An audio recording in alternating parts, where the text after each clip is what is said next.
Well, long time no see or something like that. Just want to do a video, somewhat edited, but with this crappy camera, etc. Sorry for that, but I'm no YouTuber, don't do this for clicking views, etc, etc. Anyway, I got a 1200 here that's dead, that I want to move to ReAmiga. So first thing is to check if it works, and my power monitor have diagram in, power LED, and I can just see that the power LED flashes but nothing more. And as the user want to have it moved to ReAmiga, I will not do any repair attempts, even if these attempts had been done on this machine. It's actually recapped.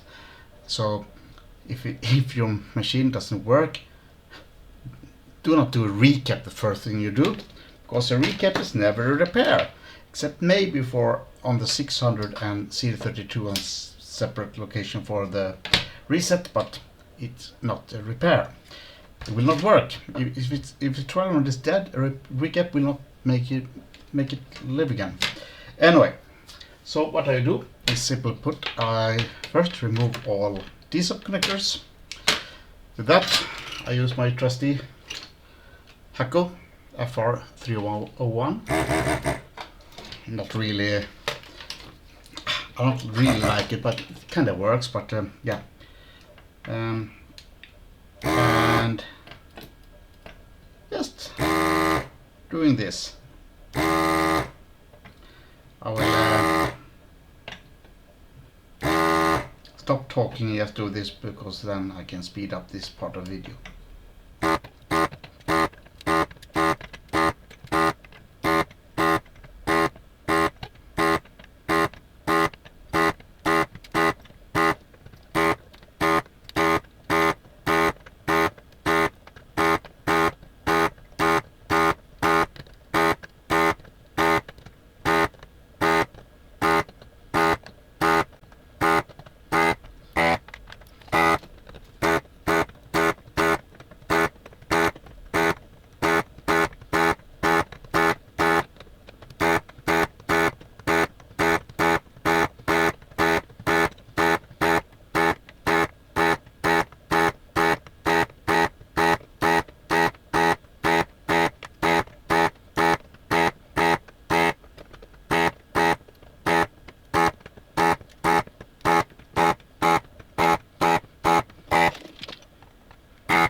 And then I also do connectors here like this.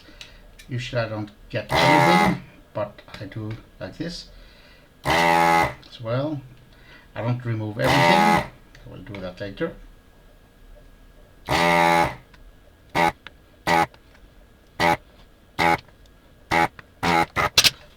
Okay.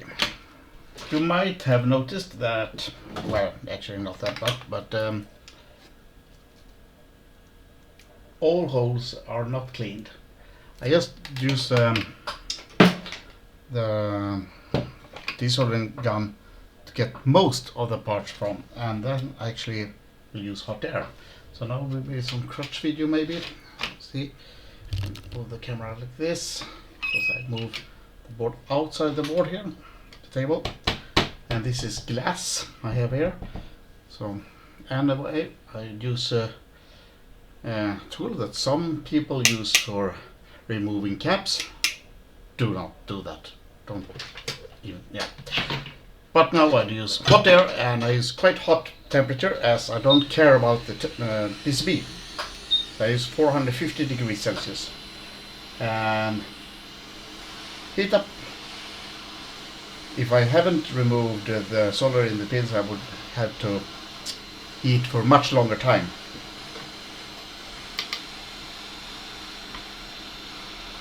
Do not do this on a board that you want to save.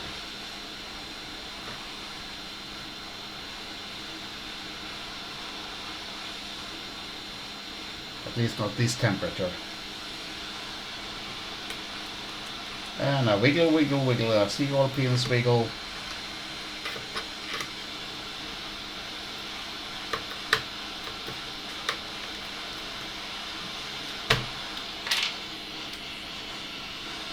If I want to spare the board, then I use a desolder gun more proper and make it all clean.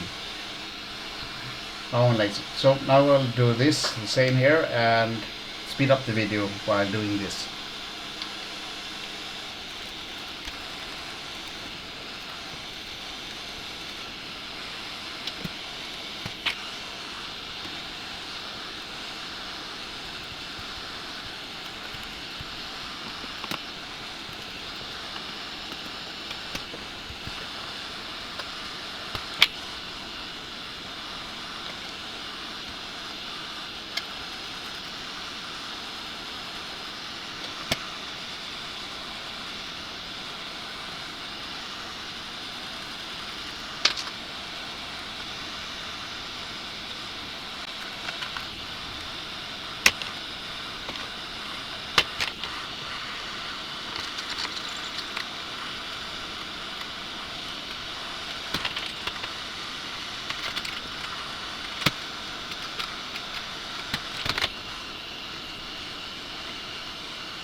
Okay, now I've done that. You have the power connector for the PCMC also. Actually, the quickest way if you don't care about the PCB, just melt it like this. Take small pliers and just wiggle the connectors on both parts. We see that solder will melt and you can pull it out, and more or less every solder will be left in the holes. Kinda clean. It works. Again, do not do this if you want to save the board, because it's a big amount of stress on the PCB here.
Okay, that's it. Now turn on my again. Let the hacker heat up again because I removed it, and I think I know why this machine didn't work. The CIL was not on the wrong proper. Well, okay. He wants a ReAmiga, he will get a ReAmiga. And I need a better camera. So, while this is heating up, less crotch and more board, I desolder the through-hole components like 28 megahertz crystal or oscillator,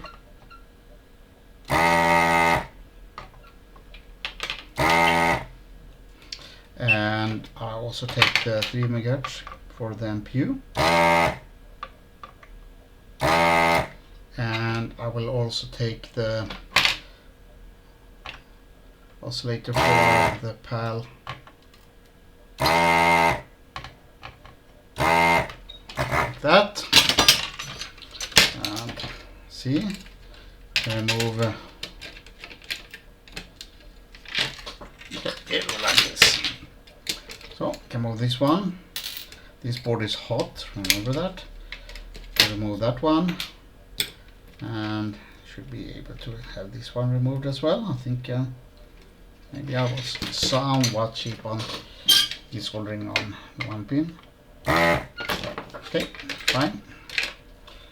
And actually I will do the connect later here, but I have the wrong tip here now, but I will remove the keyboard connector usually as well, even if I do sometimes reuse the connector, with a new connector instead.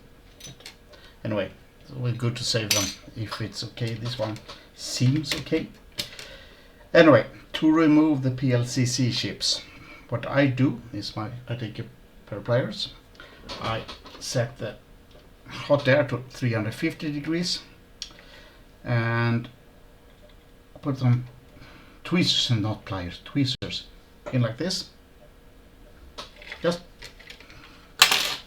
laying there like that, and then hot air 350 degrees and heat up.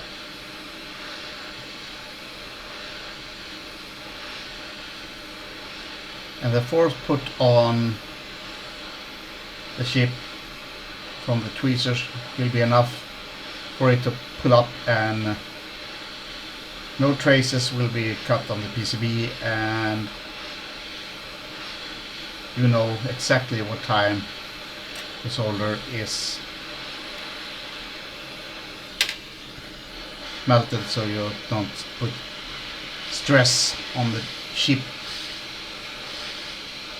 You can maybe poke somewhat, but not hard.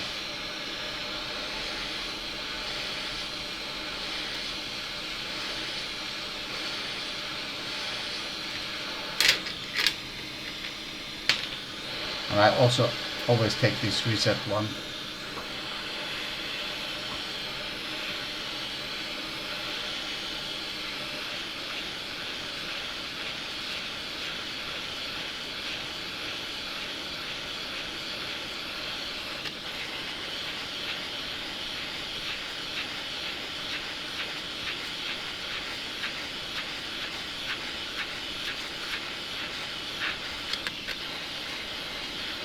Lift slightly like this.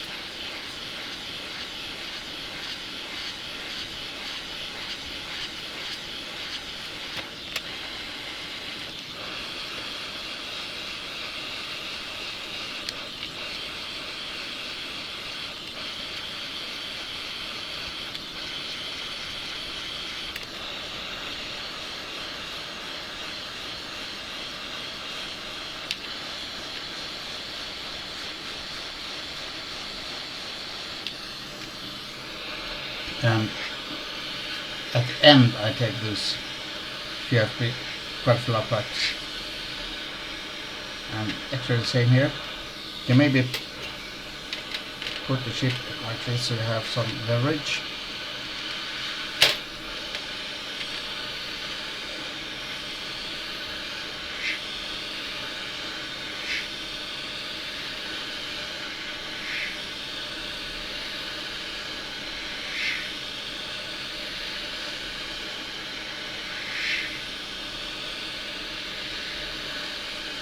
But mostly heat on the pins and not on the chip.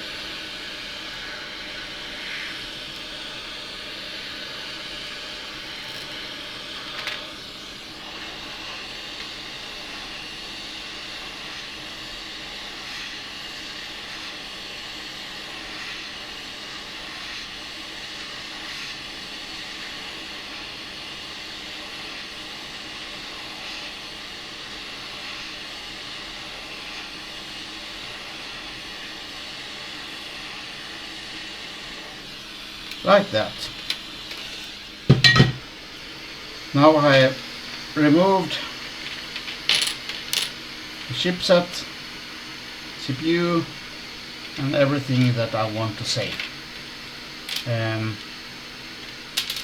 It might be a good idea to save those delay lines if you want to repair 600 or something, but this I will not do. Remove that one off camera, I guess, because I then need to change the tip on the on the desolder gun.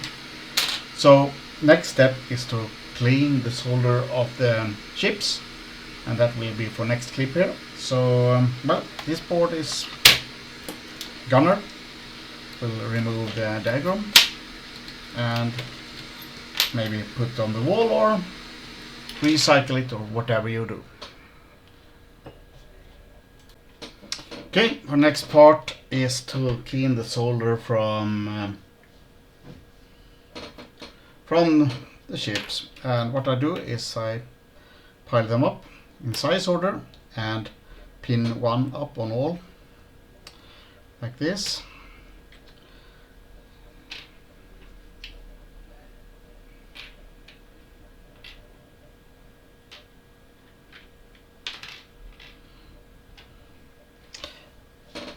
Doesn't matter if you do up or so, but notice that if I know the direction, if I drop one, then I know what corner I have done and not done. So I flip it down here, so I have pinned one down here. Doesn't matter actually where, but so far that I know that I have the same direction all pins. And I'll try to keep them kinda on camera. I guess this is much harder. Anyway, and I use my microscope so you can see what I'm doing. Sadly you cannot see everything that I see in my eyepiece, so I will try to keep it in focus or something. I use spray. Yeah, normal spray, and quite thick tip like this. So what I do is I take the chip here and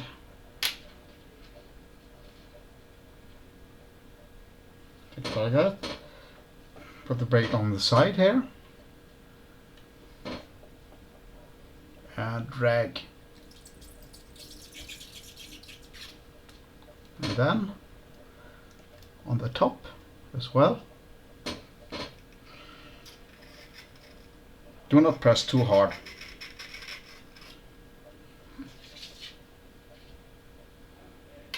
And just do one side, okay? The reason for that is the chip will get hot. And if you do more than one side at a time, it will be agony to hold the finger on the chip.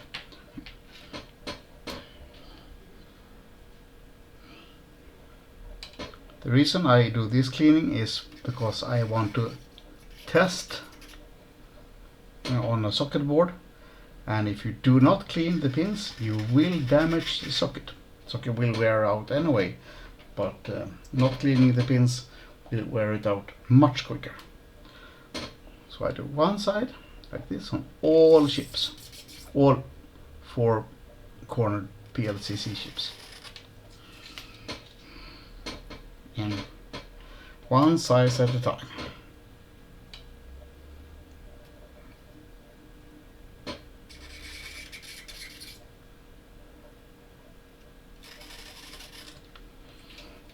I keep them stacked on each other.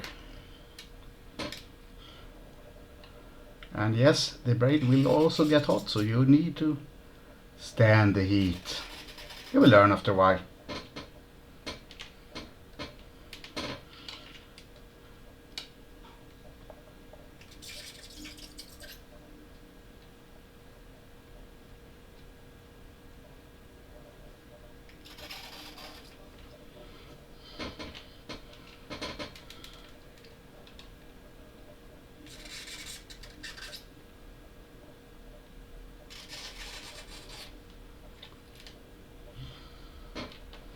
that, and I cut the braid to have a new copper. Then I twist all chips so the opposite side. Now I have cleaned this side, so now I turn the opposite way here, do that same there and the same here. So now I will do this and clean on the opposite. There you see I cleaned that one. So now time to clean this one.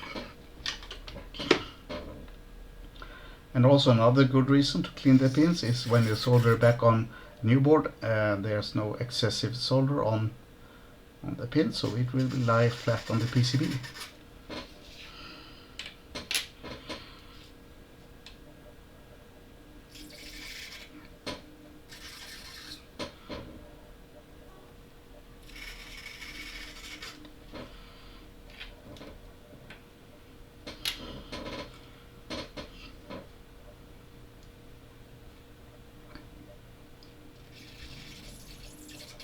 I can see the whole chip in the eyepieces, and you can see almost a quarter of it. I need to find a way to be able to show on camera more, but I don't know if it's possible because of optics. If you do know a way, get a trigonal microscope to show more on camera, while at the same time see decent in the eyepieces, as I always solder under the eyepieces, not under the not on the capture card.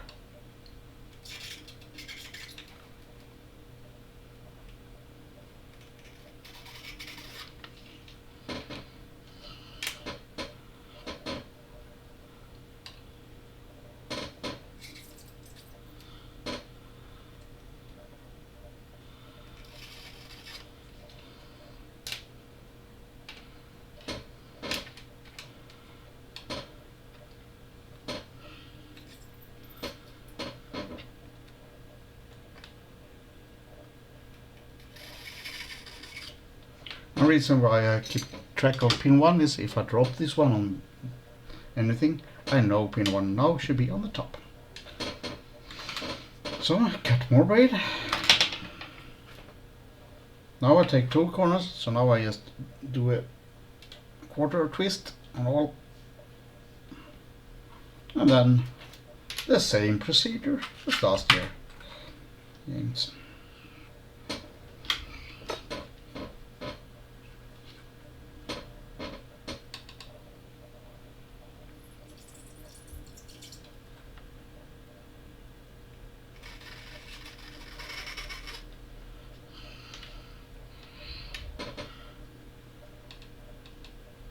By doing one chip at a time, you have the time to cool off. Now we see that I actually bent the pin. Happens sometimes, especially when you put too much force.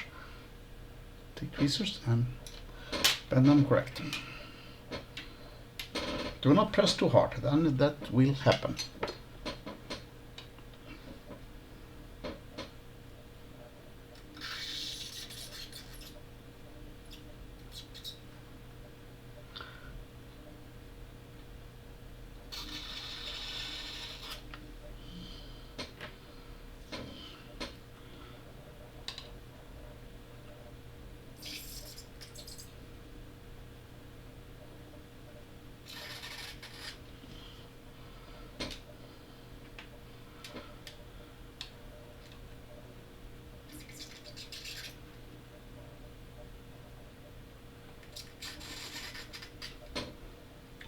Oops, sorry, out of focus or out of picture.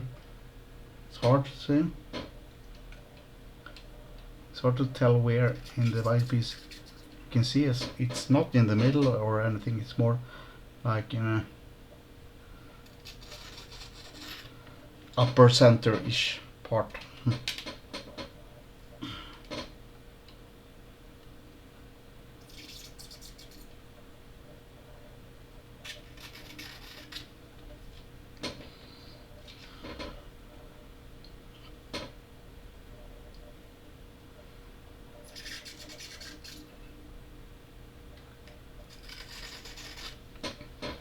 see the difference when solid get removed. And then again, a last half turn twist.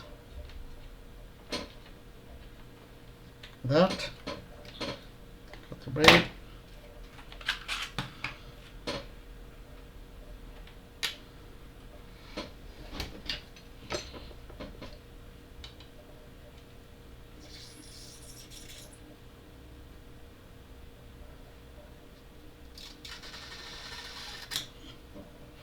Sorry.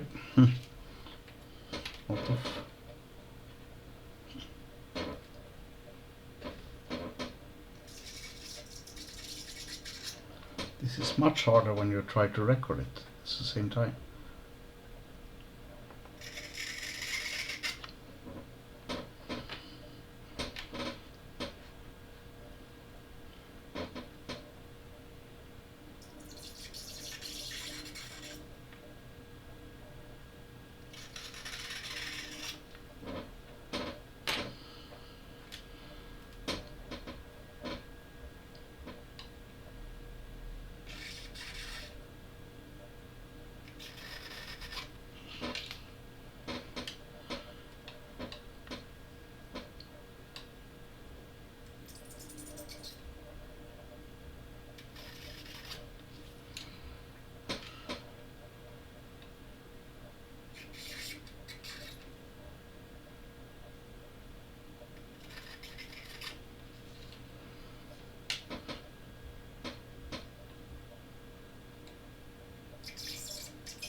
Yes, you run the soldering iron very close to your fingers.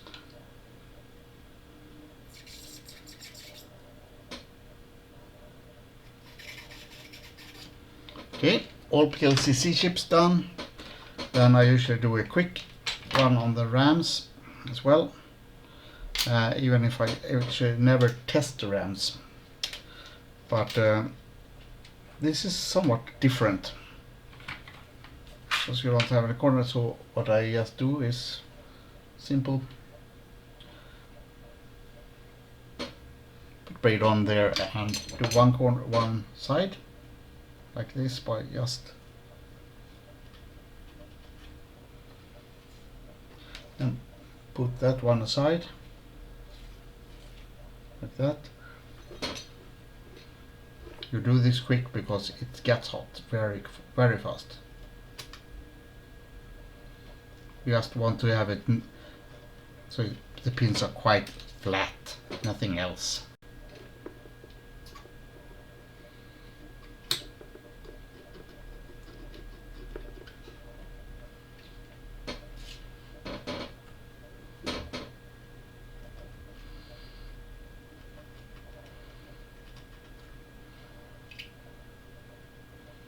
And when that is done, just rotate them and do the same on the other side.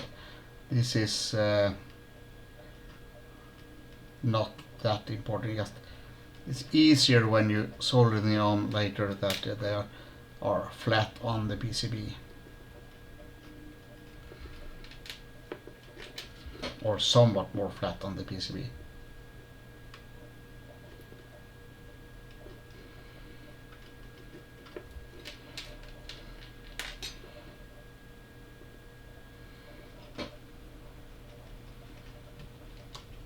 Like that. Okay, we'll remove the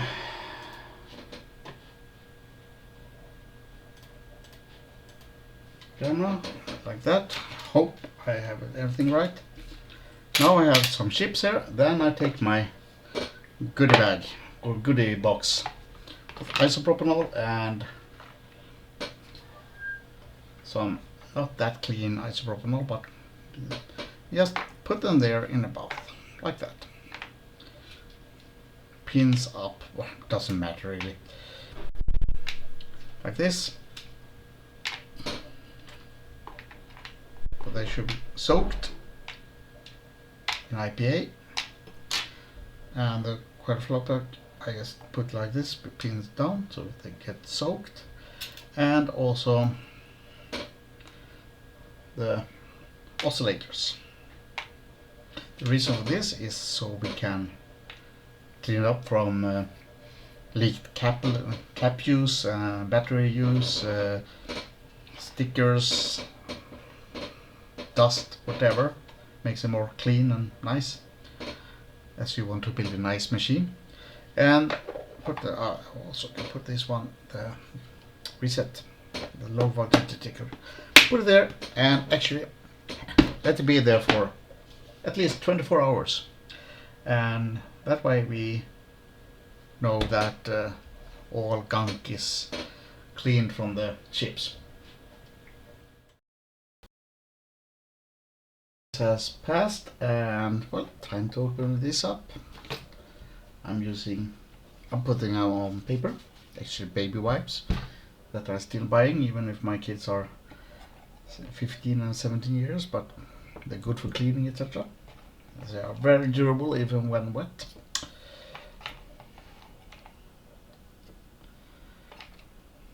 Put them out down like this with well, I put the print down. Really doesn't matter, but yeah.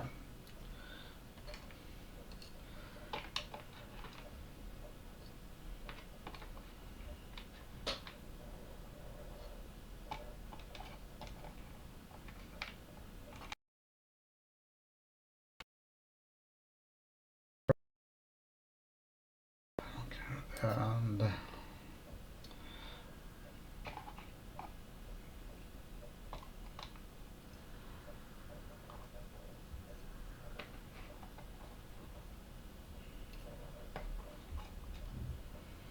like this, and I take a new one and just push it down here and let it dry. Reason for doing this is to get all the residue, or most of the residue from cap leakage, etc. away. They look newer, and yeah.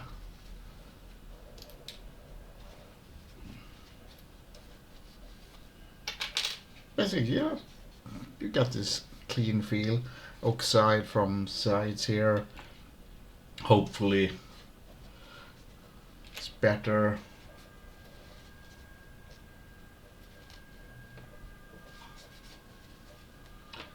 So just cleaning up like this.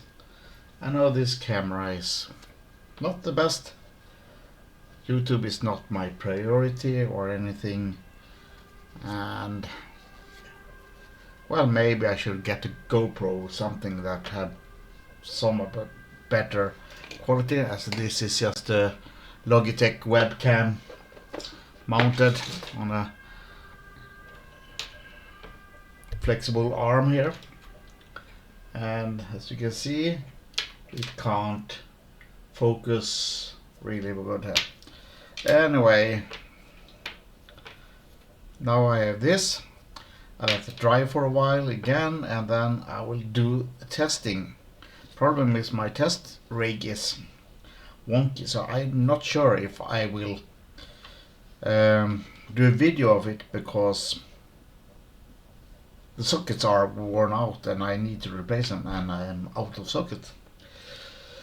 So I will have to retry several times to have it worked out. But anyway, here I have all of the chipset. I have the 3 MHz oscillator, I have the low voltage detector that I sometimes actually do put a new one, but I remove this one, as on the CD32 is quite a common thing to break, and the pads on the CD32 doesn't fit any new replacement, so this one should work. So I say that for CD32 repairs, simply put. Anyway, I let it dry here for a while and feel that it's not sticky on the sides, that it could be because of old isopropanol there and flux, etc. And then do a test. Let's see if I can do a test or not on camera. Okay, let's see this test board. And it doesn't look good.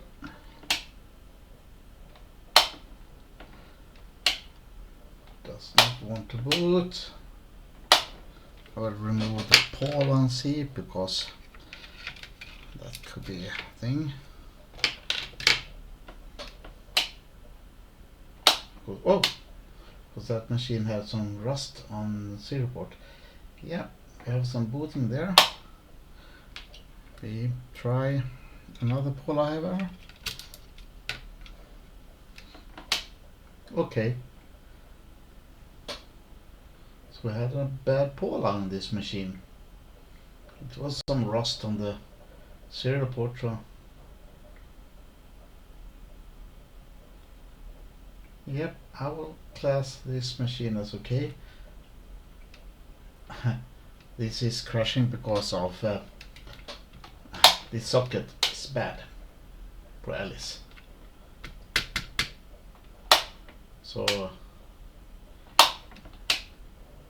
the socket just handles a few insert and removal, and then you have to swap them out. So that's why sockets are generally a bad idea.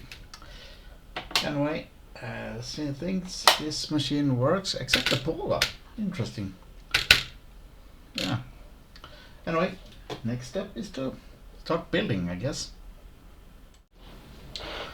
Well, next step I think is starting to populate. I have this board that are pre-populated from the PCB factory. Because putting on the passives is boring and annoying, etc. So I don't do that. It also comes with some chips pre-populated here, but I will tell them in what order you should put them on to have the correct experience or whatever. But anyway, first thing first, and that should be to get power onto the board, right? And for that one you need this square connector. You can have a round as well. If you have a round, I will also tell you to put a ferrite bead at this pad here, so one pin gets connected to ground, so you don't have just the shield to the ground. Do not have that one connected using a square pin, because then if you use an original 500 power supply, you will have a short ground from 5 volt. So do not do that unless you do it using a round power connector, not the square one. Okay, so put it there, and this is prepared as hell. So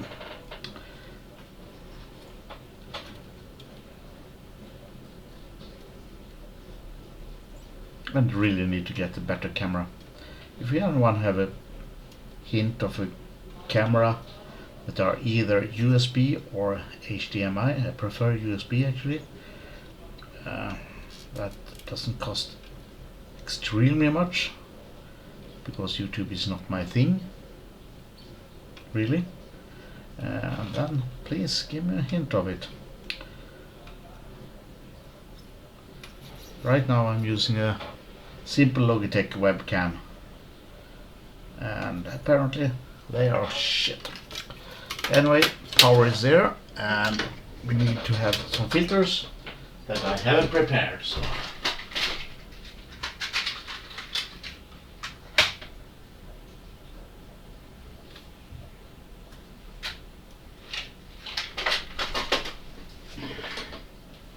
I'm using just 2-hole ferrite beads. Technically you can just put some wires, but some filtering can be good to have. Yeah, this camera is getting worse and worse.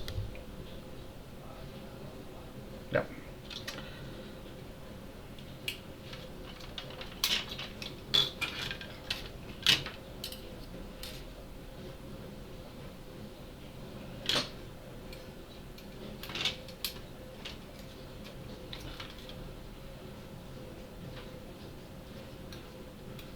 This is actually one of the reasons of many Amigas that doesn't have enough power for PowerPC cards, etc., because of the filter connected to the Amiga original are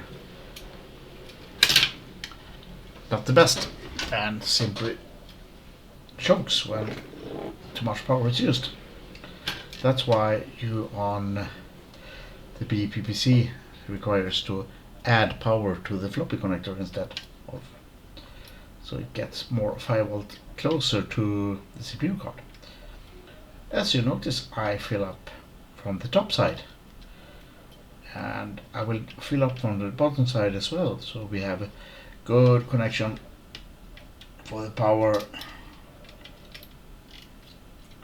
I know it's pointless actually, but it feels better, okay?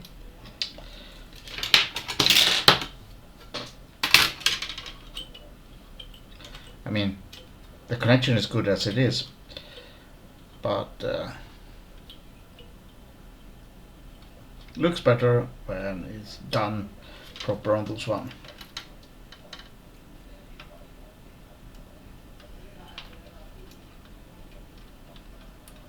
Or you can use a filter from the old board if you want to. I usually actually do use them, but since I removed it from the old board, in my mess here, I seems to misplace it. Or I used it on some other machine.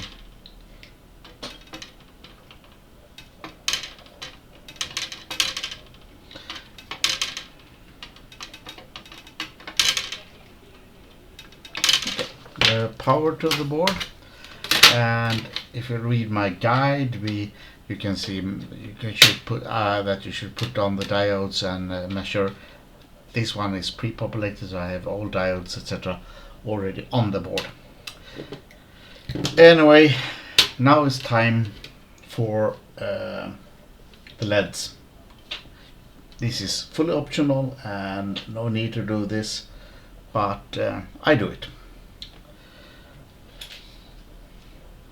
And for this one, now I will actually try to solder.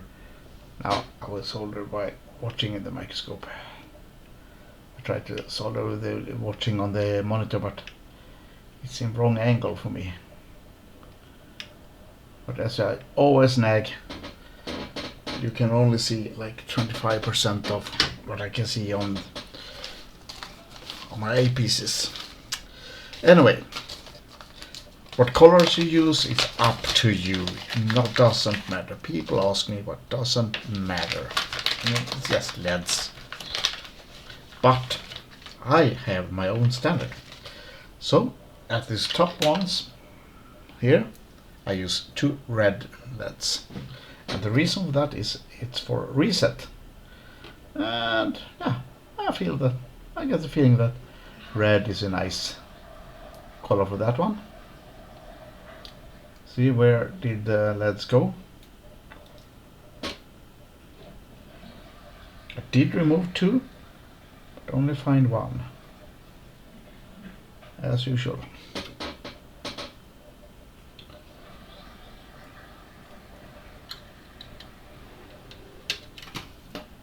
There it is, tilting up. Okay, see where we have, yes, okay, here. As you know, a LED can only be located in one special direction. You can see the arrow here, and if you flip it, usually you have a color marking where the arrows going to, and you see on the PCB here as well. So put it there.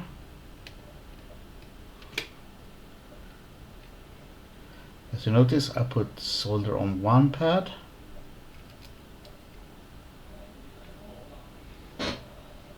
and the LEDs there.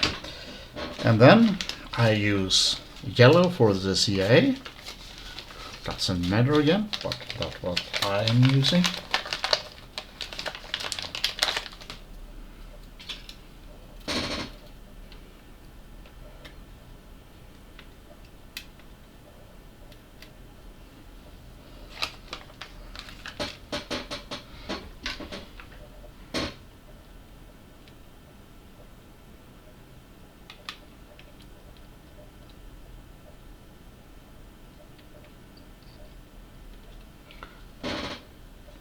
And then we have ROM OE, or the ROM enable.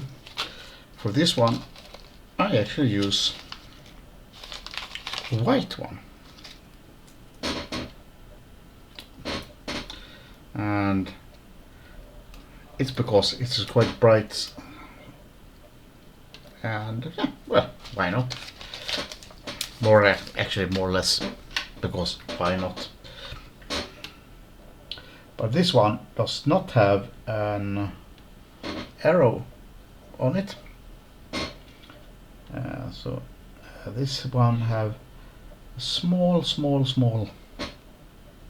dot there. So it can be annoying, but that some LEDs have a very weak marking for its orientation.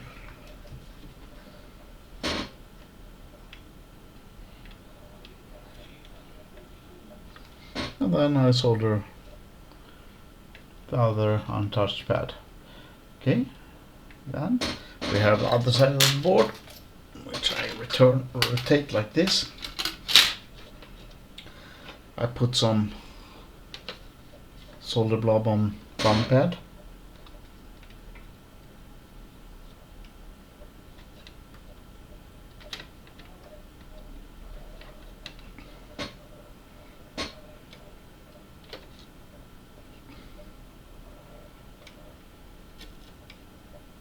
Like that.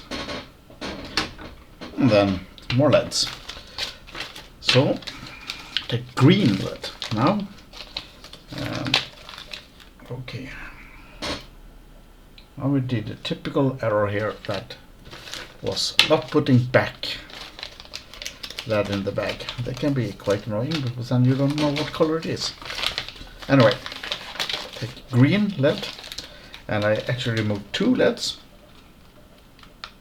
because I will use one green LED for the 5 volt and one LED for the receive serial.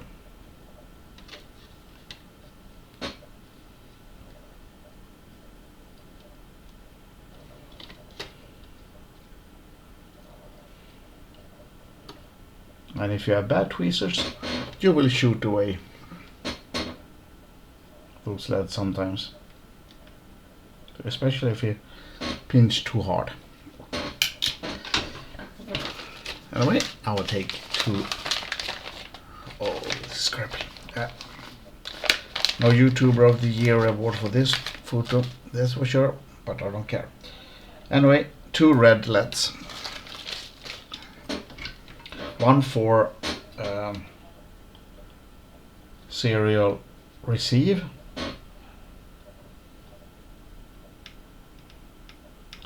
and I have different color just to distinct them, it doesn't matter. And one I put on the LED.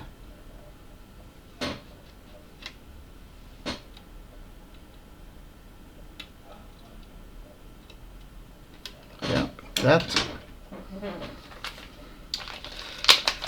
And then I take a yellow one, or actually 2.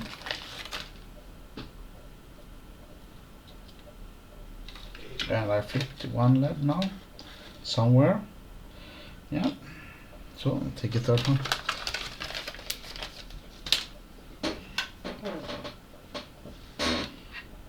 One I put for the floppy. And one I do for the optional LED.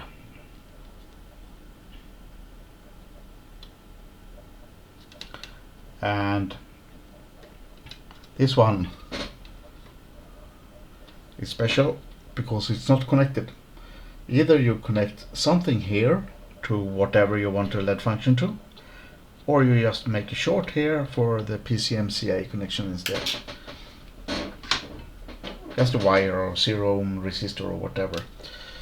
And then finally I usually take blue LED for the hard drive because blue is very intense. I've seen people using blue lights for everything, and it goes okay, but it's too bright for me, it's too intense. there I did put it, yes, there.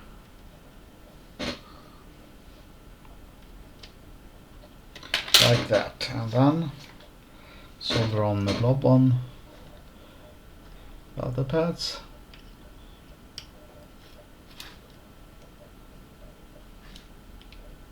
Like that.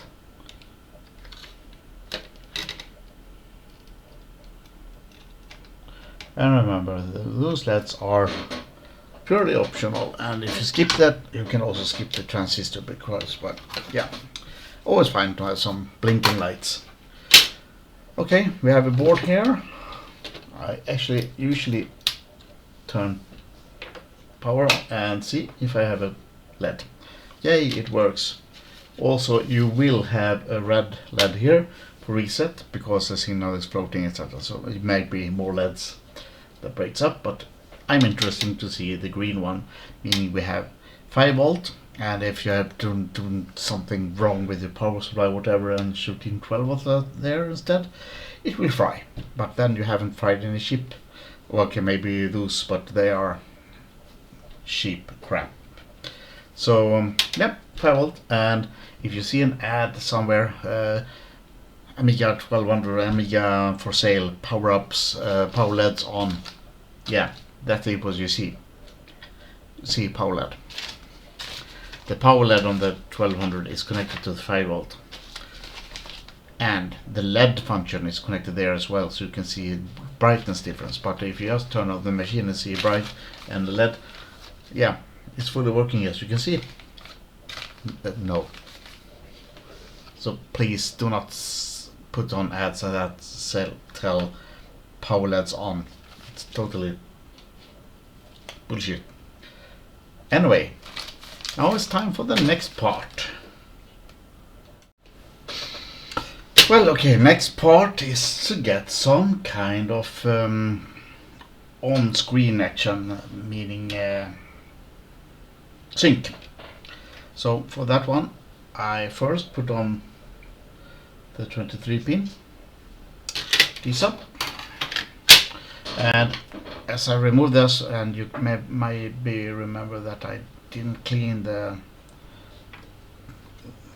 sides here properly, so you can see, maybe under a microscope here, nah, too dark, yeah, you can see a big blob there, so it will not fit into the connector. So what I do is I'll take my knife blade like this and just do that, push it through like that, so it gets free. Then I can put it on the connector and the PCB here.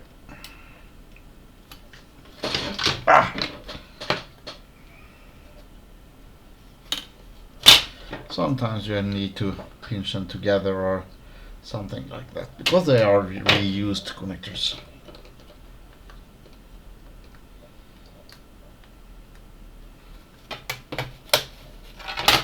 That, and solder it on. I will not.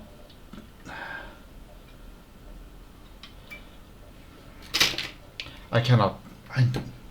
If there are a way to get this microscope camera more focus or more, but bigger, larger field of view. Anyway, what I do, I drag solder this one, as I do with more or less all through hole components.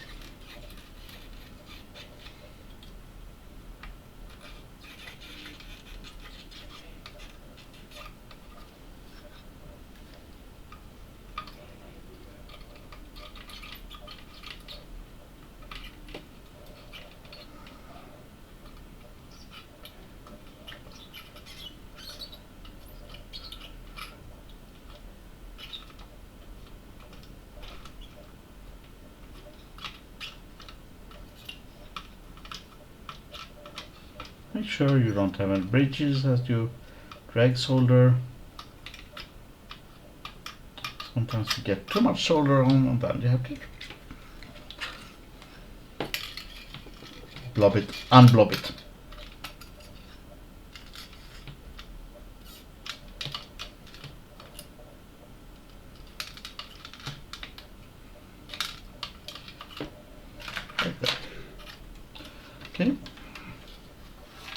it's on. Then next part is to put on the, like this maybe, put on the oscillator. I can't even fit an oscillator in view here, and I can see all to the, you can see this area, and on microscope I can see here to this area, and down here, and here, and here, as a circle around it, so way better. Anyway, the direction of the dot is important. If you do that wrong, you will short that oscillator and it will be destroyed. So do it right.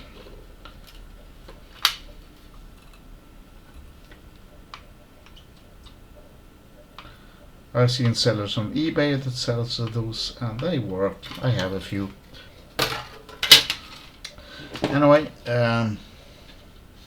that's done, and now I take some flux, and as usual I take a dot on one corner there, and then on the exact opposite corner do the same. I put a solder on that pad and solder on this pad like that. I put on the budgie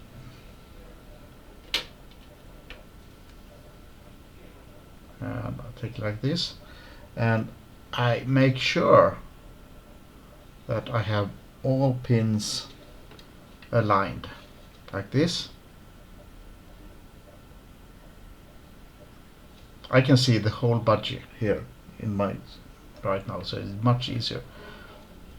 I will try to do it now so you can see that I do.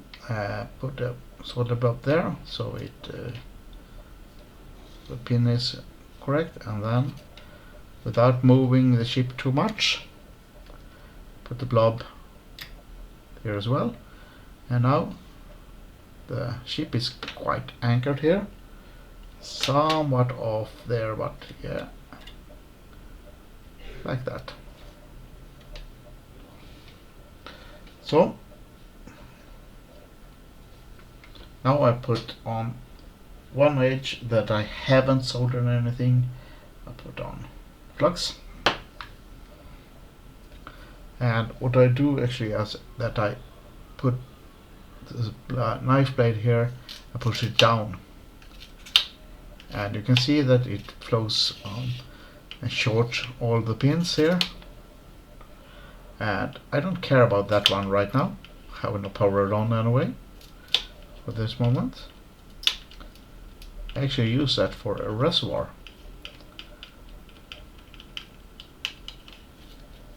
And then when that is done, I go to the opposite part. So I solder on this part. No, I solder on this one.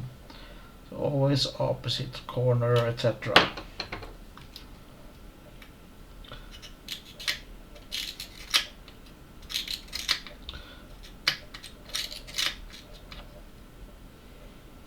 And when I need more solder, I just take it from excessive part here and go here.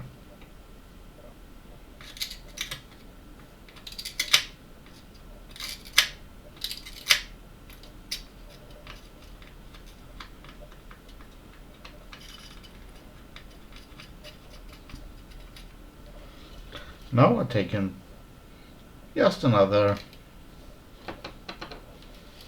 doesn't matter actually where, but you have only two corners left, so yeah, one of those two.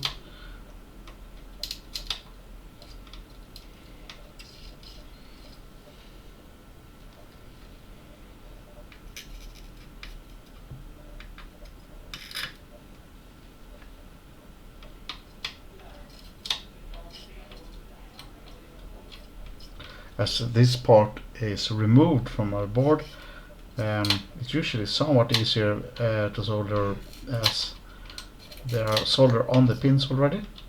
A new chip have the good thing that they are new and usually not oxidized like this can be, especially if there have been leakage, etc. Maybe pouring all over, that can be hard to solder. Anyway, now we'll try to find the budget. Yep, there it is. Put some extra solder on the blob here with the solder on, so it's easier for me to steal solder from that one.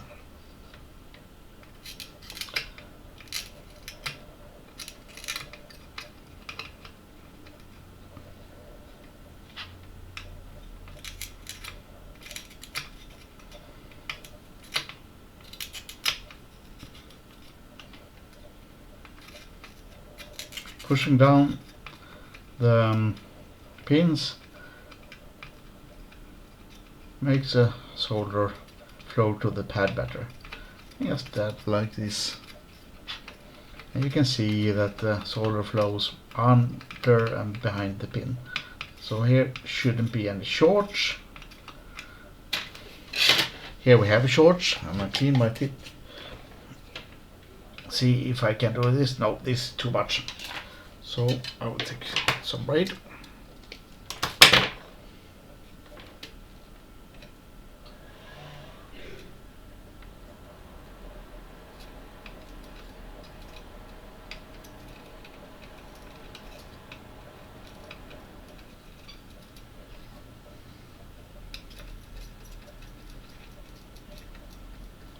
Like that.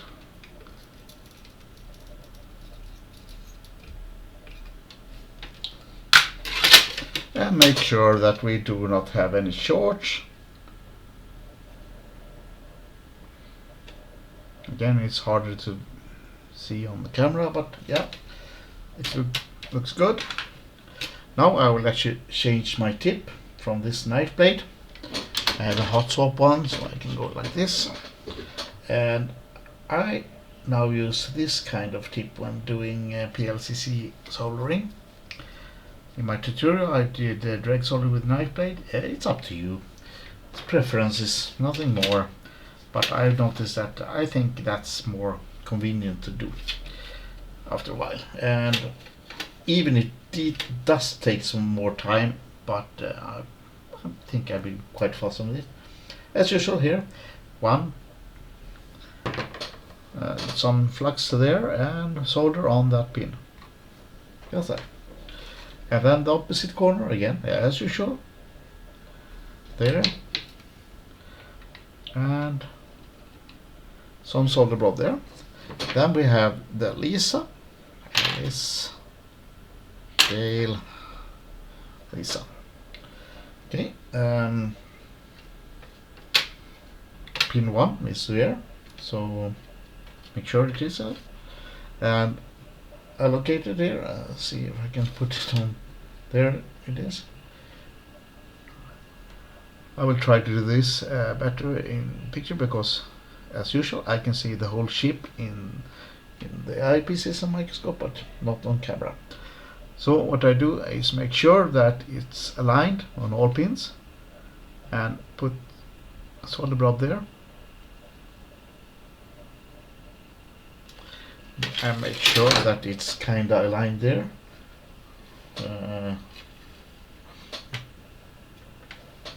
Oh, where is it? There. Yeah, it's aligned. And then go here. Make sure it's aligned there as well, and put the solder blob and push down the chip.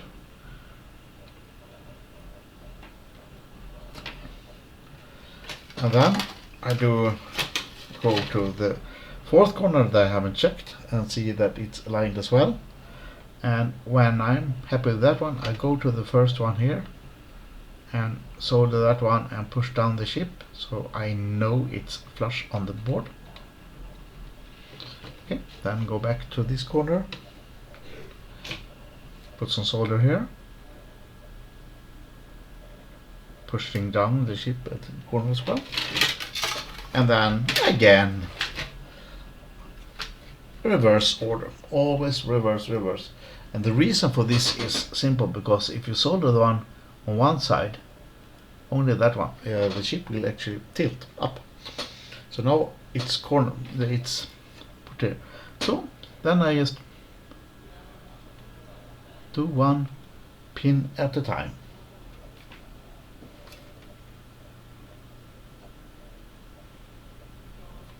Remember to make contact of both the pad and the pin, and you see that the solder will flow under.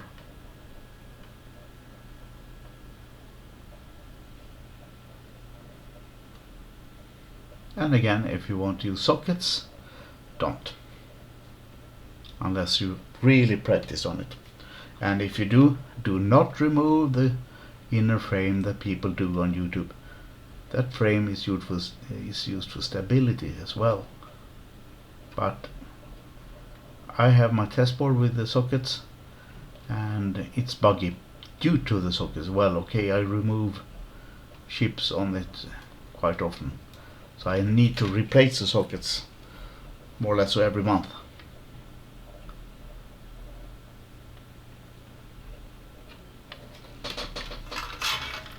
So in short, it's not recommended, these sockets.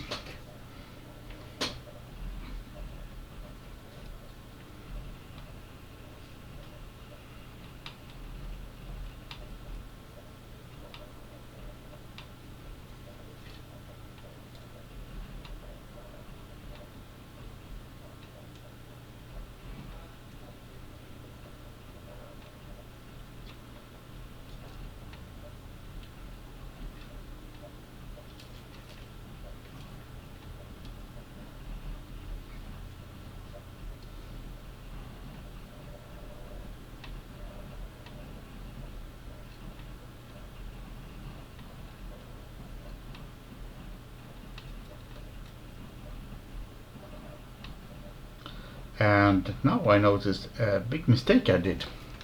That's why it doesn't work that good. I didn't put on flux. That's a really stupid mistake to do. So those two, then I do another corner. You can see the difference of flux and not. How much better it runs. And that beep was my NAS booting up for backups. Now all my computers here at home is backed up, including my kids.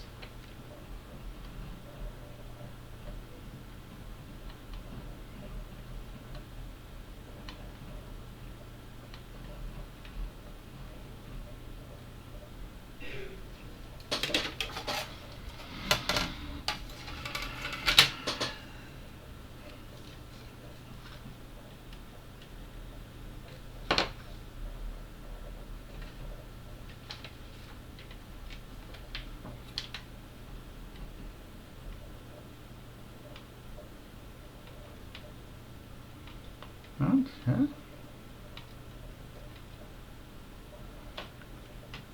It can be faster to drag solder with a knife blade, sure, absolutely. But I notice that it's very much quite easy to also have bridges.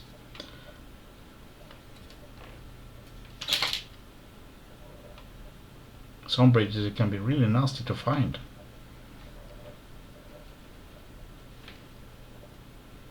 Even with the proper microscope. Okay, that was Lisa. And then I will do the same with Gail and Alice. And I think I will speed up the video here and don't focus so much about try to get the chip in focus, etc. on this microscope. So yeah, I will just do this now.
And then we have all the three chipsets here.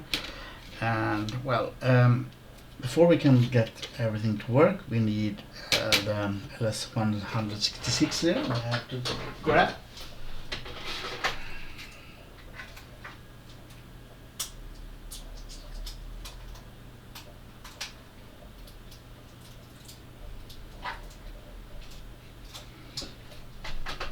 Yeah. And if you notice on my build guide, this one is not populated there. It works sometimes because of floating signals. And the reason is the MDAT signal. That's why I have on some boards marked it. If that's missing, Lisa will put the reset low and the machine will not produce any signals. So the MDAT signal is really important. That was missed in my guide, and this camera really out of focus. I know why, because of the microscope. So the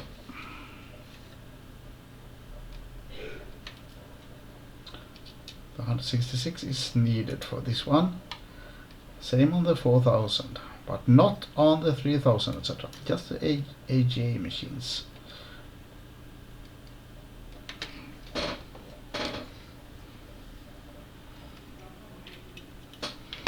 Usually I use a knife blade, but I'm too lazy now to change the tips.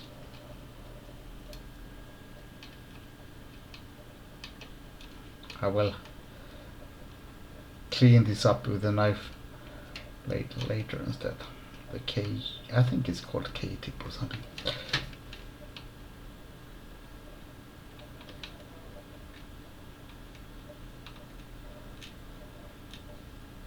If you wonder what these pads here, these pads are, it's actually for wide versions of the L166.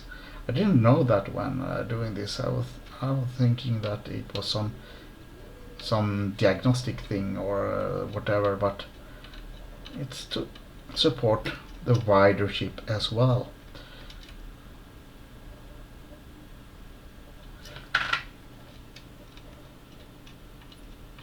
Only really used on the 600, I think. Anyway,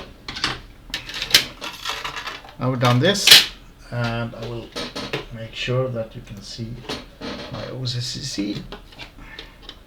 Put on power and put on RGB and power on, and we will hopefully see, well, nothing here because you can't see it of some reason. I restart my OSSC because I do get the sync, but will I see something on the OSSC? I want to see the splash screen. Yeah, you can see there, very small, but yeah, you can see that we have a splash screen of that we have a sync. And remember that if you're building this one without a pre-populated board that I have here, you also need to put the 74LS08 at U11. But this was already populated on this board. But this one is needed on Rev 1.5 on ReAmiga due to this is a VGA buffer, or the VN H-sync buffer, so hot plugging anything in the RGB port will not damage the Alice. And also take a note that orientation of the Alice chip is pin 1 is here, and on the Gale is here, and Lisa here, so the Alice is actually 90 degrees turned, so you don't put that wrong. And well, now we are at the part we have a VGA sync. And that's all nice, so I guess the next part is to make some code run on this one. Okay, next part, next step. Time to get some code running on this machine. So for that one we need, first of all, if you haven't have it populated. Make sure it's populated now, and that's the low voltage detector. Either you use the standard from the 1200 that we will use here then, or you can use a new modern part, but not both, either. But I will reuse from the Amiga, put some flux on as usual.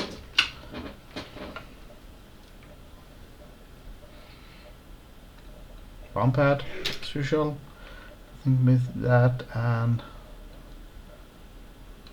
that, yeah. It's not a soldering tutorial, so if you can't do this, you shouldn't build, because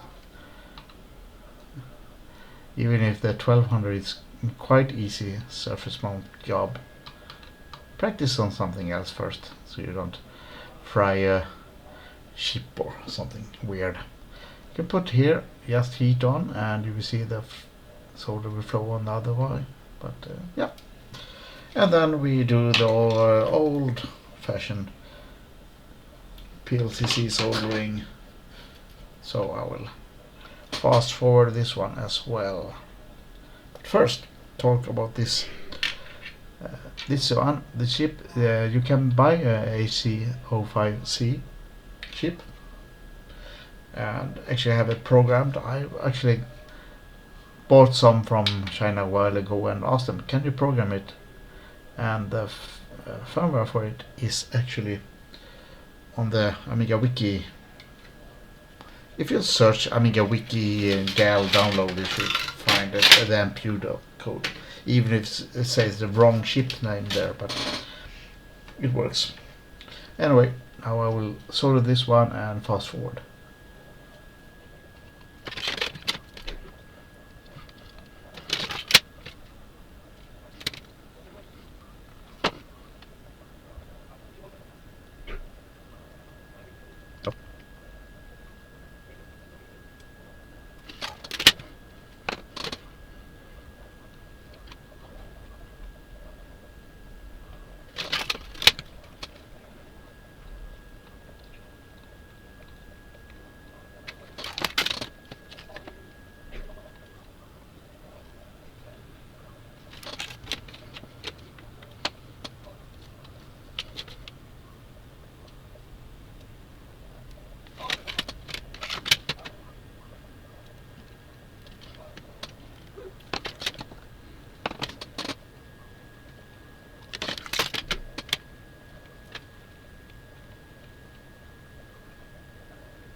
And okay, we have put on the MPU, keyboard processor, and CIA. The CIA is technically not needed in this situation, except that it's controlling the LED signal, so that's why we actually put it there. And on other machines than the 1200, it also controls the OVL signal, putting the kickstart at the correct orientation, but that's actually not used on the 1200. The budget that does it. Anyway, time to put on the 3 MHz oscillator, and I've seen people use 4 MHz and it seems to work, because the 3 MHz one is not available new anymore of some reason. 4 MHz is, and having reported working,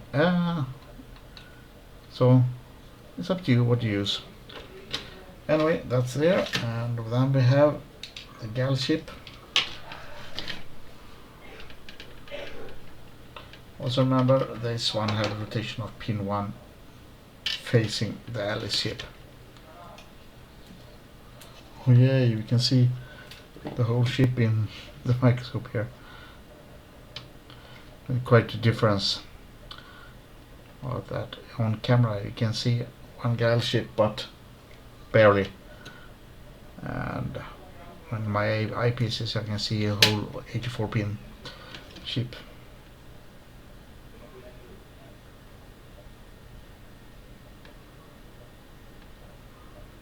here I actually replaced the old used chip. And you hear my son playing games. Flying Flight Simulator or something. Warship.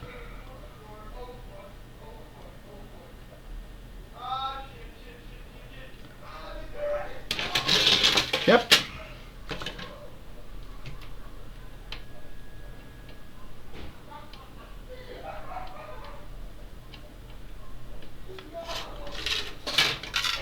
Apparently it's nothing fun. I don't know if you heard that one, but should heard.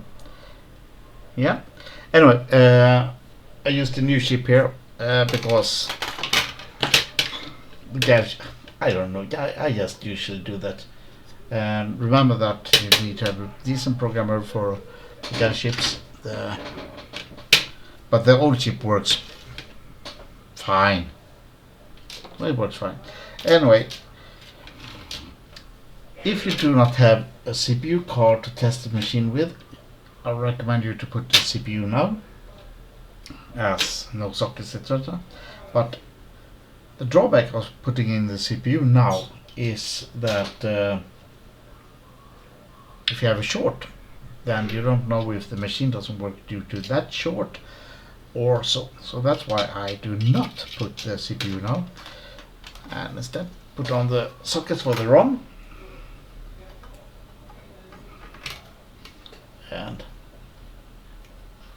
And I will go up here and find where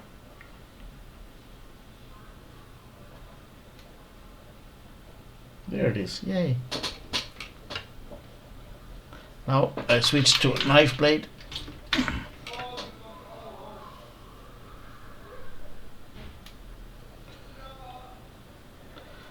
Put on one, like that, and then as usual on the opposite side.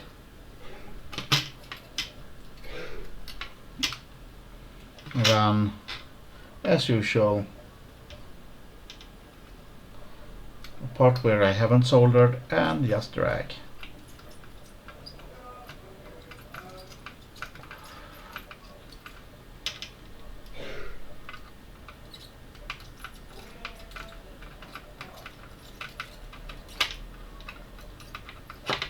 I don't solder pin by pin when doing the sockets. This works fine if you have leaded solder. I mean, quite high temperature on 350 degrees Celsius.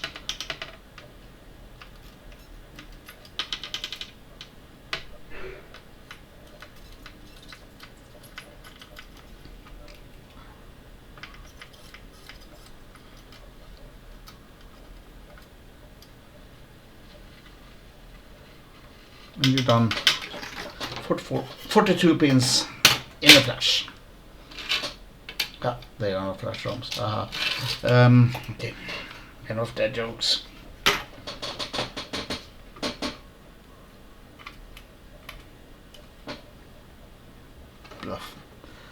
Blob.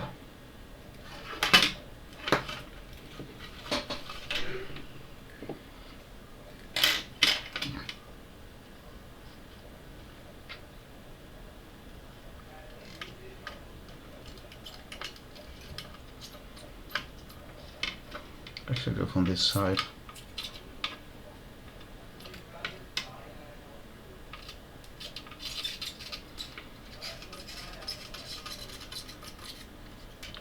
Quite rich with the solder.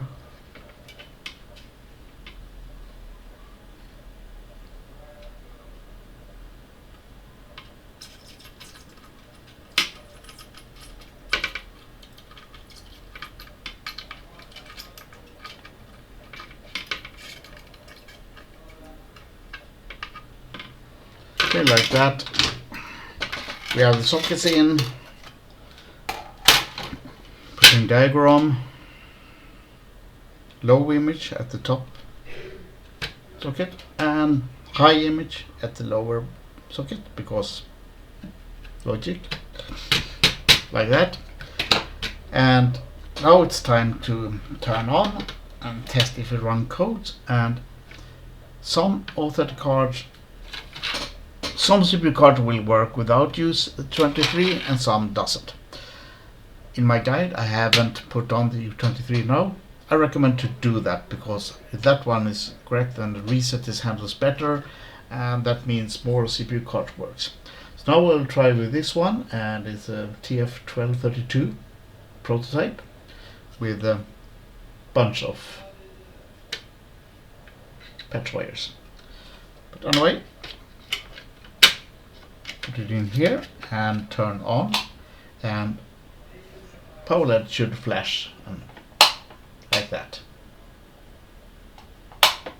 or some kind of random flashing. That means it runs code and all fine. So now it's time to put on the CPU, and this is trickier now when we have the sockets here. So if you don't have a microscope or anything, well, then put on. But yeah, the drawback is with a short or a bad CPU, debugging will be harder. Anyway, as usual, the common one pad and opposite is for this one as well. So that is what I will do. And see, like this, knife blade, clean the tip.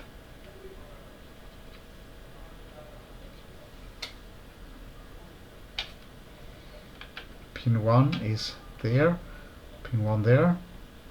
That's for our logo, like that. And have it aligned in all pins.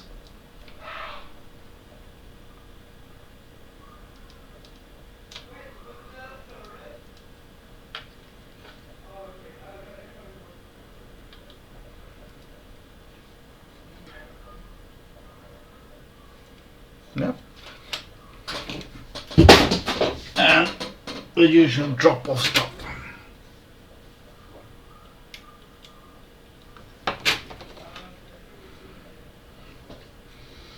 Same here as on the budgie. Push down and drag out. Usually the solder on that are left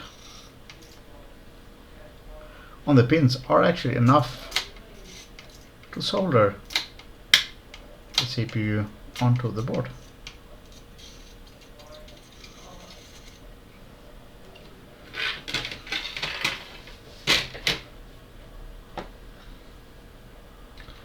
Remember, flux. Flux is your friend.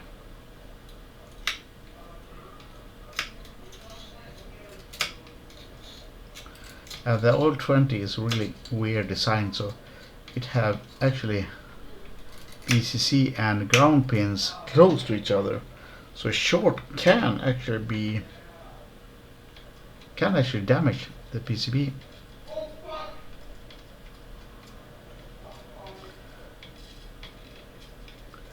Right now I'm happy that I don't care about monetization, but because of the language my son uses. I don't care.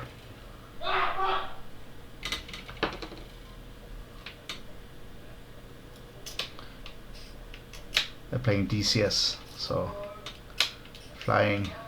he's flying vegan, Swedish Pride, before Gripen.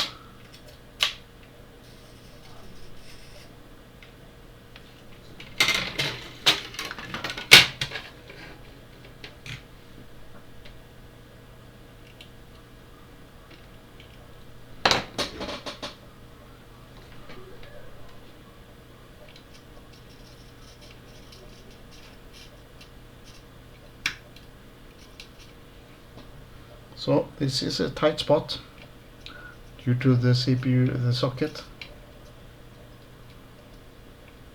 Done this up quite a few times. Hopefully I do not melt the socket like that, and we can turn on the board and see if it works with the CPU on, and it does. Perfect. So now it runs code, and if you didn't have the CIA there, then you had to autofocus. Yeah. Can probe data pins, etc. here on ROM with oscilloscope, and you can see the signals wiggling, etc. But if you do not have that one, you can't see if you can talk to the bus, etc. So yeah, I recommend that one, and the LED signal. If you had just a normal power LED, Amiga 1200 power LED, you will see the power LED go flashing in different brightness. That's why the brightness power LED is actually the most important part of Amiga troubleshooting. If it changes brightness, it means it runs code, because one of the first instructions in Kickstart is to put the filter on, and that will put the power LED to full brightness or the LED to low position. Anyway, next part is to get some serial out and then ship them. Okay, next step, serial output. So first let's do the Paula, as Paula handles serial port, not the CIA that some people think.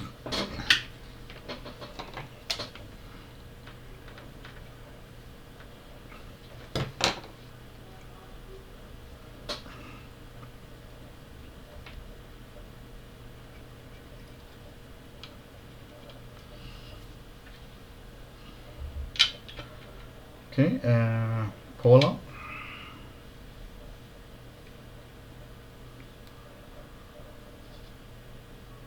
Same thing as usual.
Okay, Paula is in place. Time to switch tip. And time for the chips that convert between 5 and 12 volt serial. Serial port is actually 12 volt, or actually 24. So it's 12 volt and minus 12 volt. So for that one to work, you need the 1488, or in my case 75, 1880, 7188. Yeah, it's bottom replacement. This one is for transmitting serial.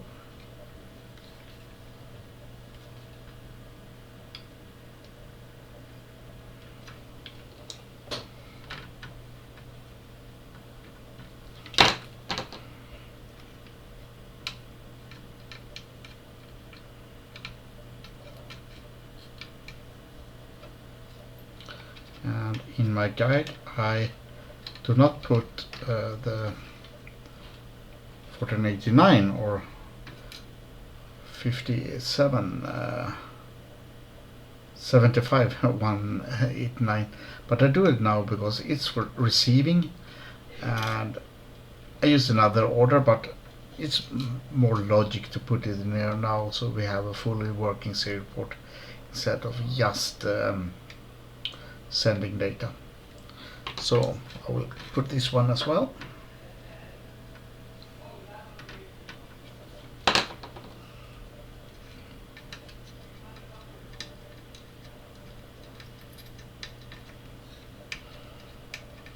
Like that. Done. Then we need the serial port, 25 pin, D-sub, male.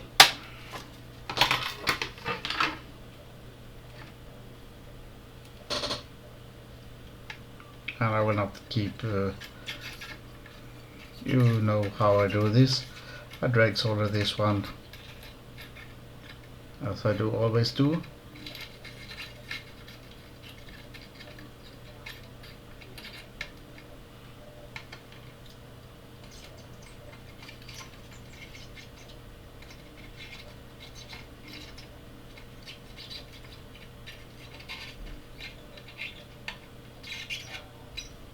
Like that. Then time to test it. See if I can. Yeah, I think I have put it up. I will do it somewhat larger now. Maybe actually I skip the microscope and that, and have serial output only. Like that.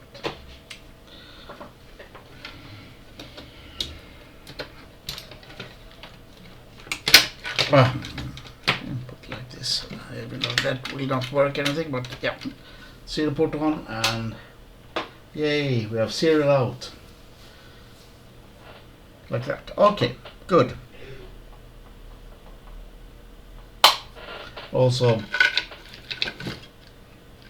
doing this, you can see that we now have some activity that due to we have correct reset signal. You can see the reset LEDs go a small double blink, and then one CIA is lit up because of the flashing, and the ROM is enabled, so we can see that one's flashing as well.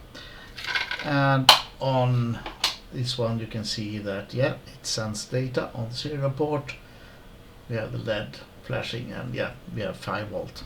Yeah, nothing more than that. So it can be good even if you do not have a serial output. You can see that the LED should flash like this, but you can't see if it writes correct data. So that's why serial port is quite useful. Now we need some RAM.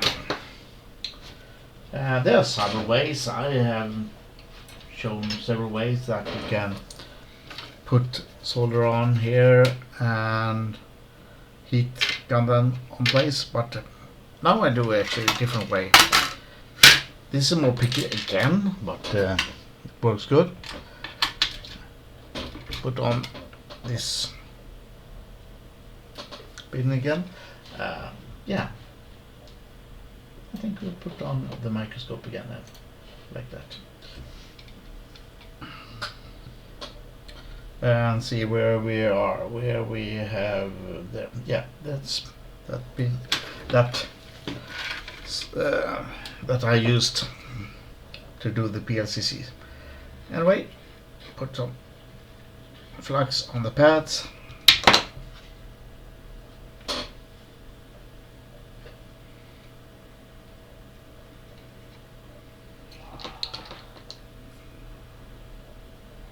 Put it on here and make sure it's aligned.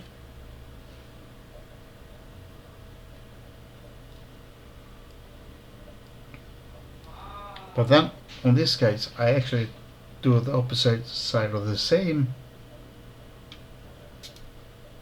This, push down, shift,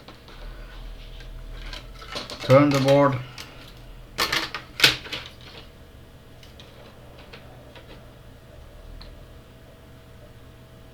okay, push down the ship, as it will have an angle.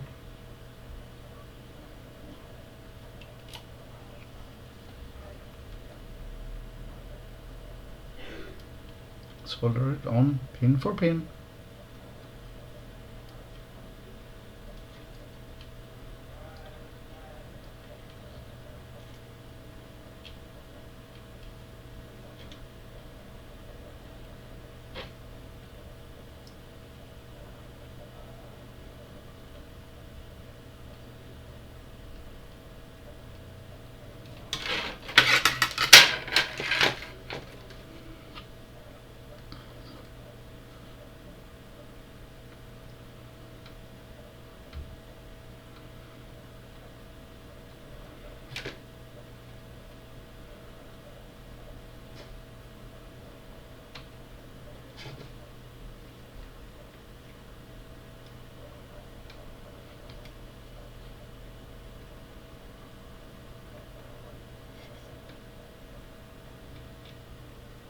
Okay, like that. So now some power on serial port and power on, and we take a look at the address port. We'll see how it did at 10,000 hex or 1 megabyte. So it will draw a line at every 512k. So that's the first 512 done. Then we wait more.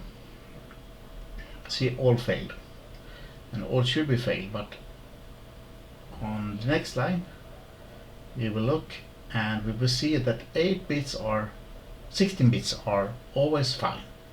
Perfect. So this chip is the high bits of the top shipment, and then we will put a chip for the lower 1 meg and high bits. Now it's getting more tricky because now it's more tight.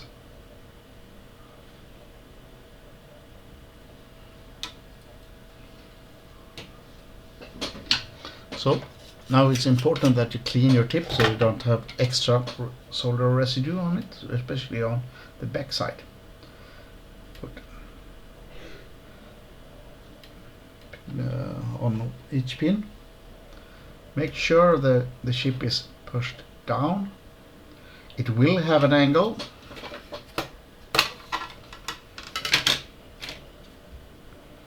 So push down the chip.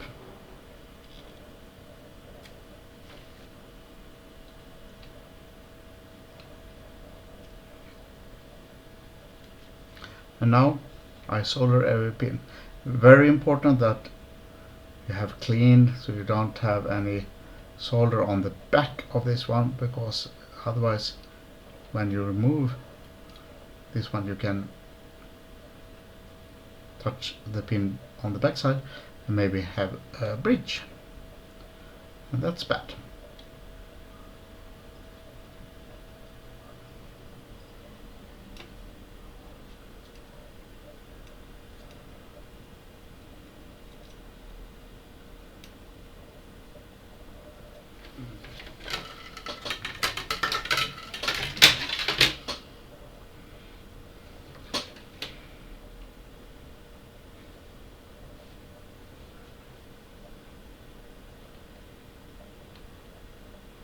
Trying to get the ship in kinda focus.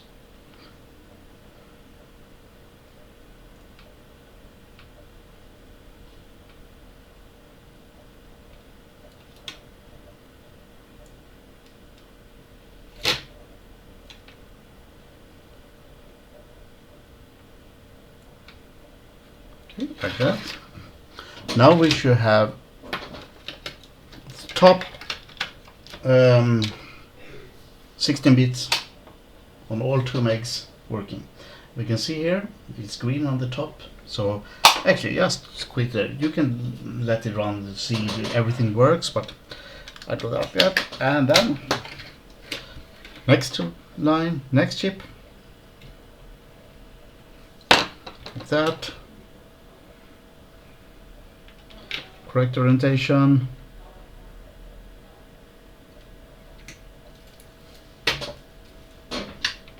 clean,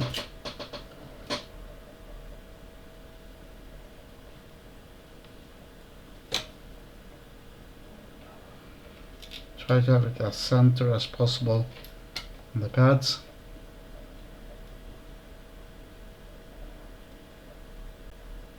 Push down the ship when soldering it.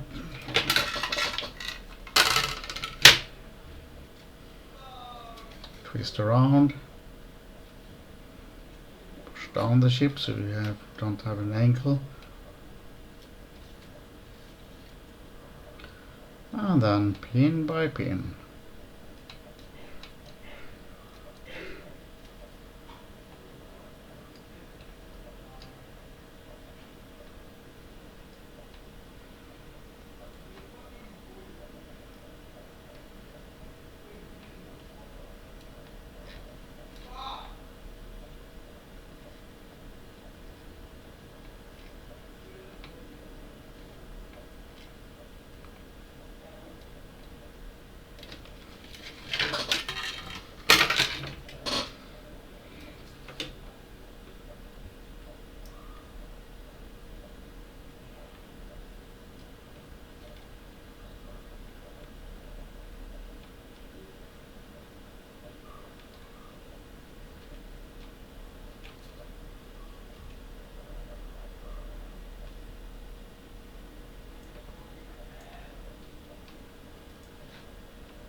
Okay,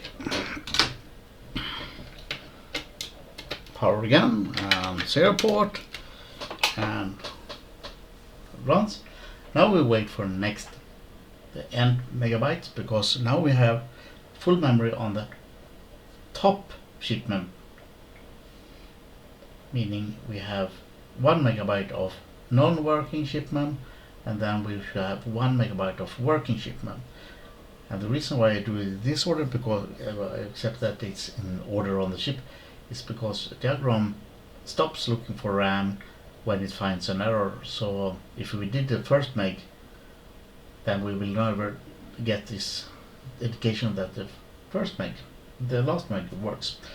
So this works, and runs diagram there with 1 meg of shipment on the top location of RAM, meaning Kickstart will still crash with the green screen as it requires RAM on the bottom one. Actually, diagram technically should need that one as well, because now CPU detection etc. will not work.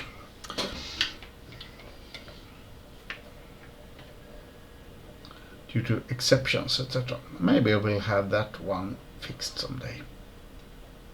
We will see if I can find it. A good way to do that without version 2.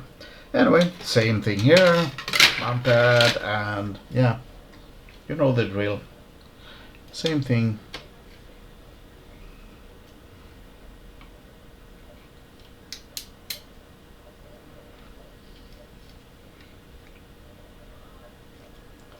Jump in, pull down the ship so it's straight, and then pin by pin.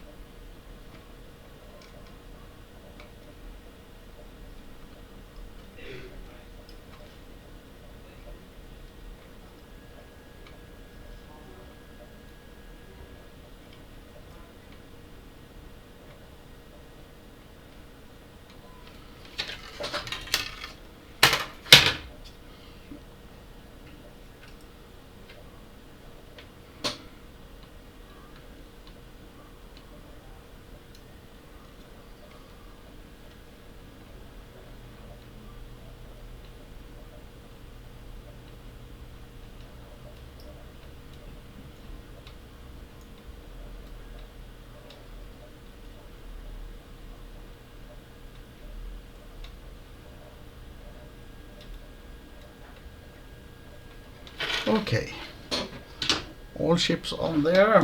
Put on sail port here. See if it runs, and yeah, it seems to work. Do the address checking, and yeah, works fine. It boots, and it will crash here. Interesting, it will not crash here when you have just one mega ship and on the wrong side, but it crash here when you have the two. And the reason is that U26 74 LS86 is not populated. So that is what I will do now and find one. I haven't grabbed one.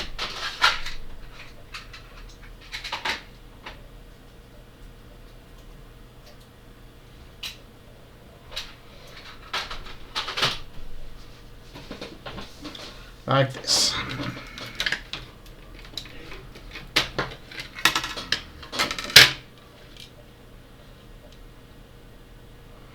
But there I will change tip because I prefer soldering those packages with this one.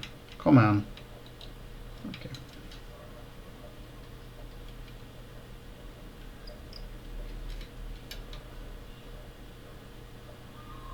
Hot swap tips is really good when you do things like this. I'm using a JBC solder station. I can't remember the model number actually. Sorry.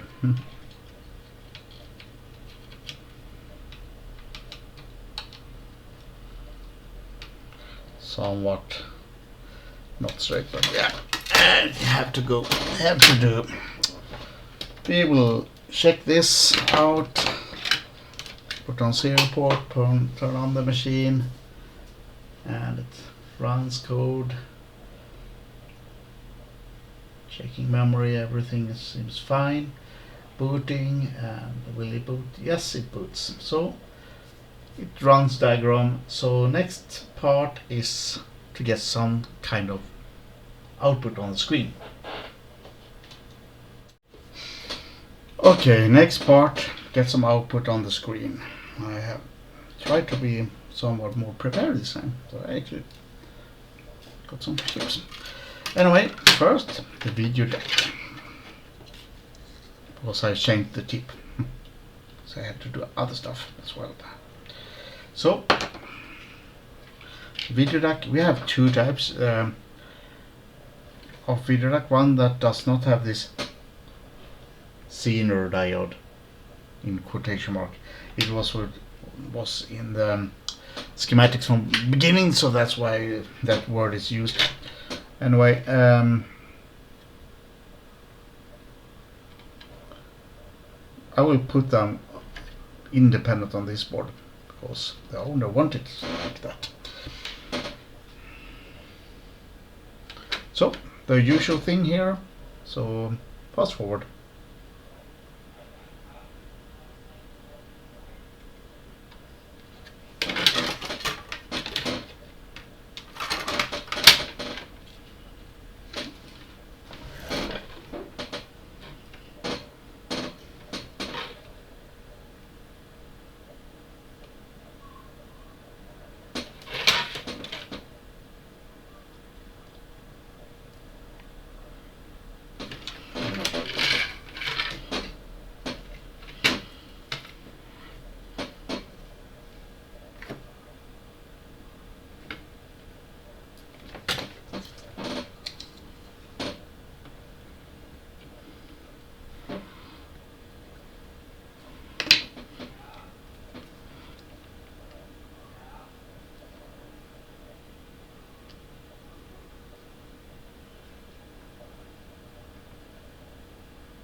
Okay, that's done. I'm changing tip. Now it's time for the 74F139 or ACT139 works as well.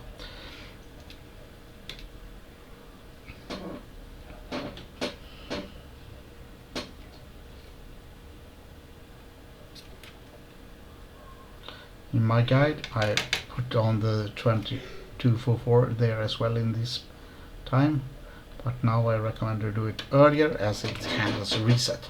This one is a part of the vertical blending, so it's needed here.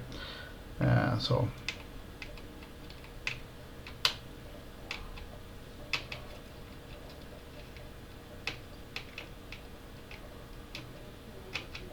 like that. If your DAC does not require the Zener thingy, or actually I'm using a LM 38512, then it will work. But if you have got no picture or very dark or very random picture, put in the Zener thingy here or the LM chip, then it works fine. Or just do it anyway and it works. It doesn't damage anything if it's there. So I'm actually having a habit of putting it on now, and even this one requires a 1K resistor on the bottom. On my newer pre-populated board I have the 1K always populated. This one doesn't, so after putting this one in I will have to put a 1K resistor here. We can also put in 100 nanofarads cap there if you want to.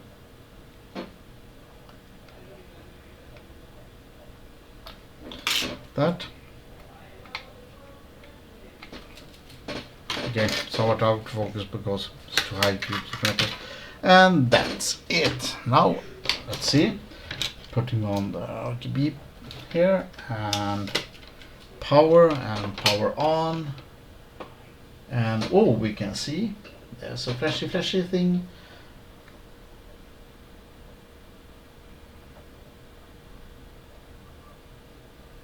And it works.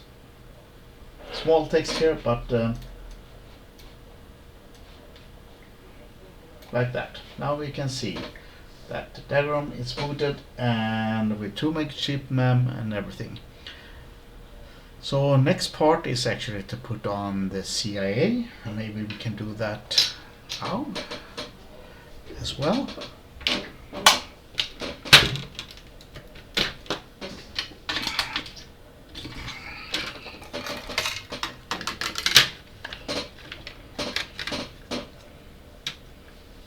You can do like this, you have to put blob here.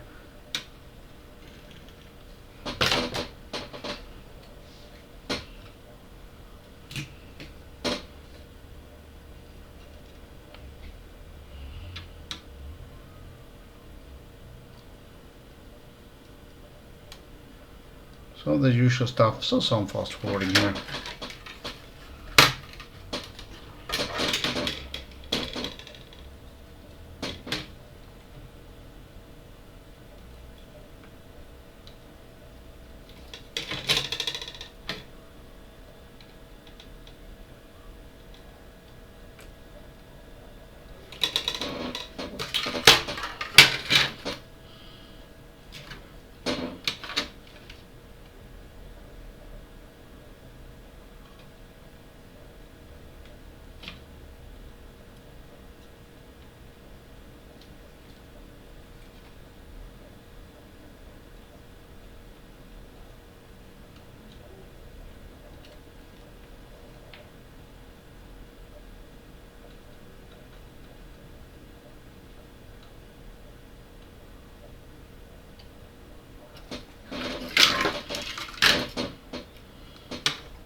And like that. Let's see now. I'll do like this. I will skip my microscope, put on my microscope and put on RGB and also zero, so we have all the glory. And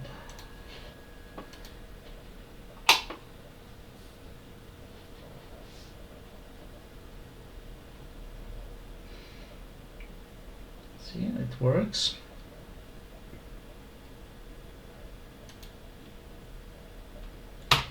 Yeah, input works on zero port. So we do an IRQ test first. It works. I don't have any header on the IRQ7 one. Do a SCA here and see if it works.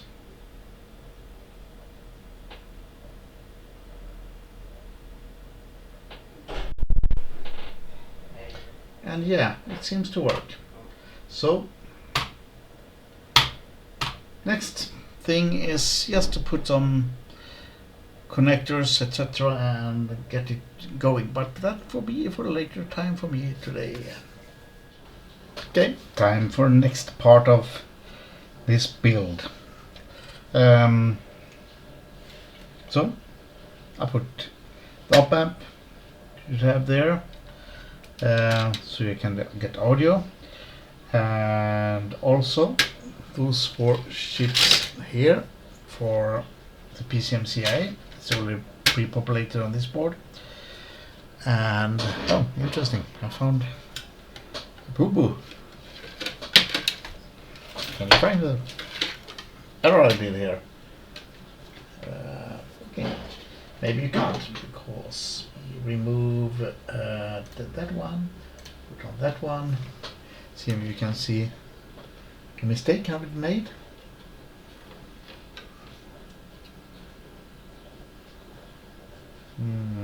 Okay, we are up there. Have a bridge here on the H6 like that. Okay. So okay, put on the op amp if you haven't done that yet. And then time for the chip for composite video, or composite or super video.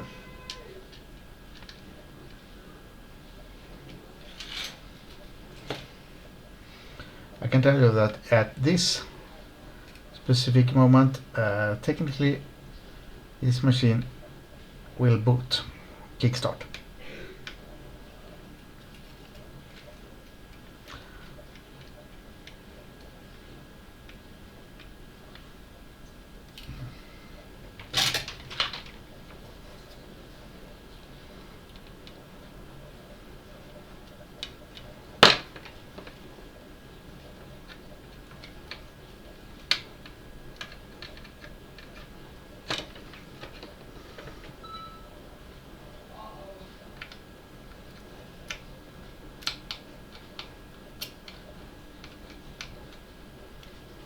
Okay, so now every chip is installed, so it's time for connectors. The VGA connector, and here I have parallel port. I need to clean up.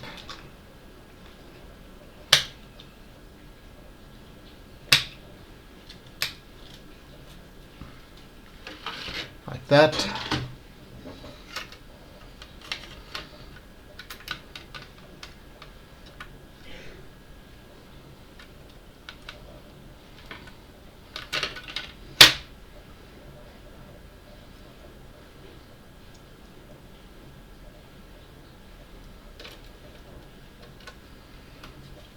Make sure the pins are aligned.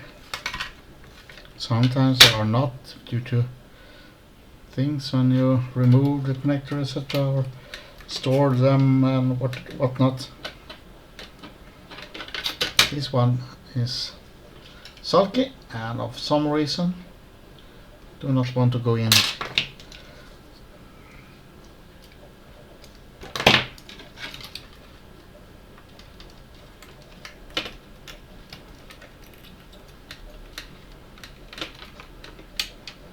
Why?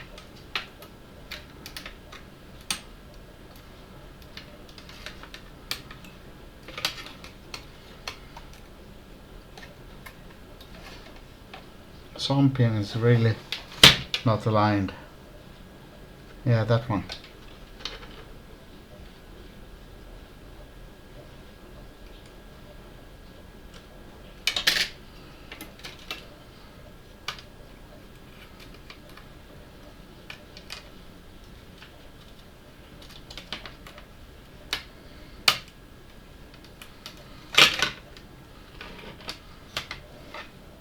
This is a drawback of reusing connectors, but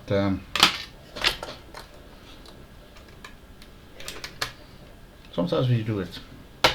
Okay, that's there. And floppy, external floppy.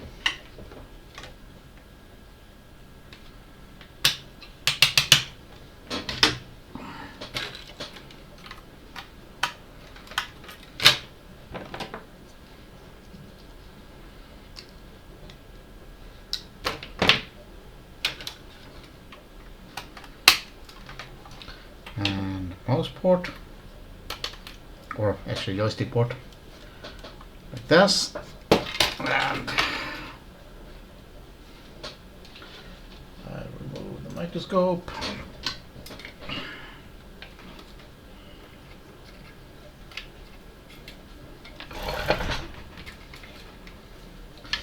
Remove putty.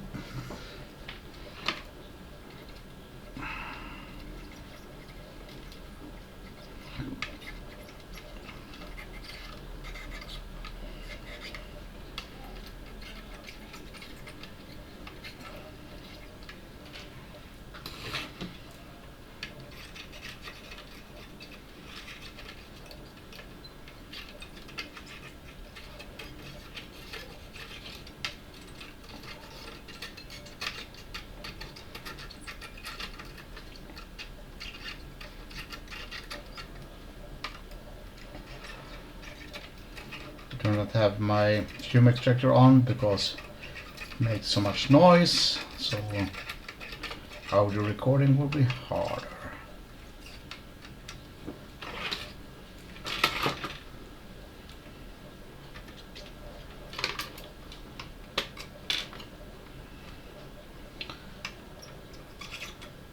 Maybe someday I will prioritize and get somewhat better equipment to do stuff like this. But I have no plans to get sponsorships, Patreon or whatnot. I'm not interested in clicking views, etc. like some YouTubers are. I'm not even a YouTuber. I have just a YouTube channel that are very inactive.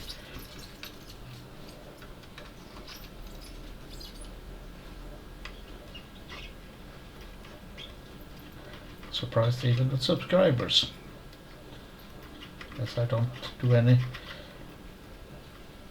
regular content. Anyway, now when I soldered all the pins, I solder a blob on those on the edge, the stress relief or whatever you can call it.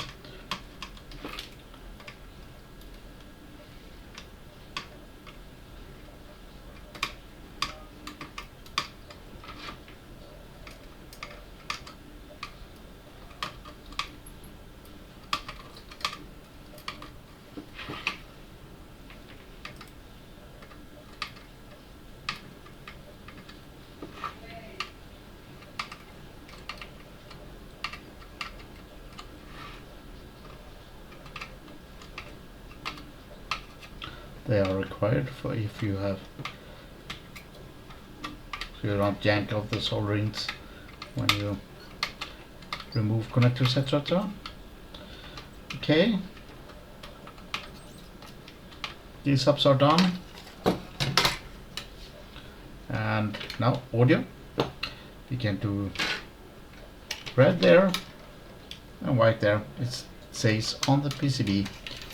I'll use new connector for this one, even if I have no audio file, etc. But I have this golden connectors and they look good. In short, they look good.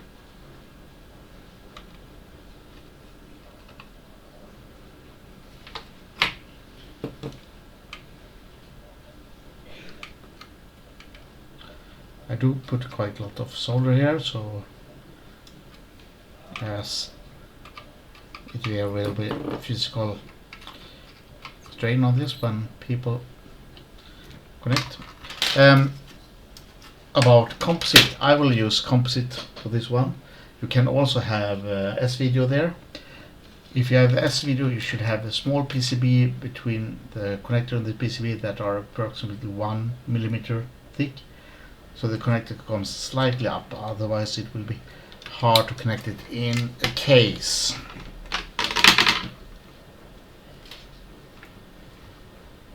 This one only got 2 pins, so it's not the 3-pin one that is there originally on 1200, due to the fact that I want to support both types of connectors. So it's a different connector than the original one. So you can move this one. And if you have used composite, you only require to have a cap on 1 pin here. And use S-video, you have 2 caps here for that, so you do not have to populate all 3 220 microfarad. Okay, that is done. Now I put on the ID connector.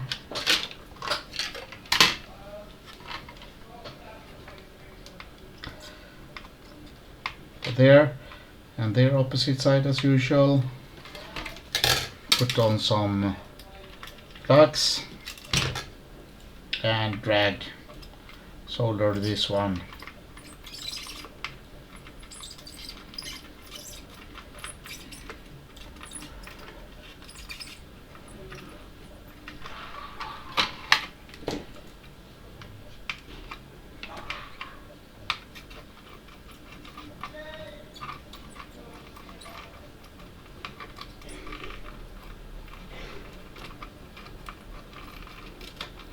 That.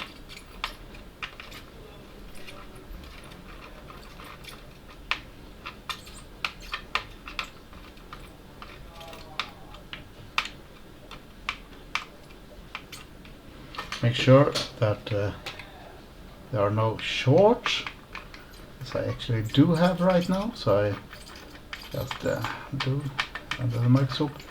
I don't.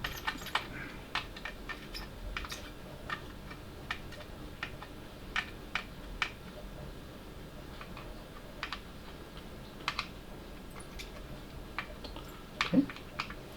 The ID connector is done. And floppy, and then you need to find pin 1 here, and you need to remove 1 pin. It's a key, and I've seen so many, oh, my 1200 is broke because 1 pin is missing from the floppy. Yeah, it should be missing. So that one, you remove that one, because you will notice that when soldering that one in here.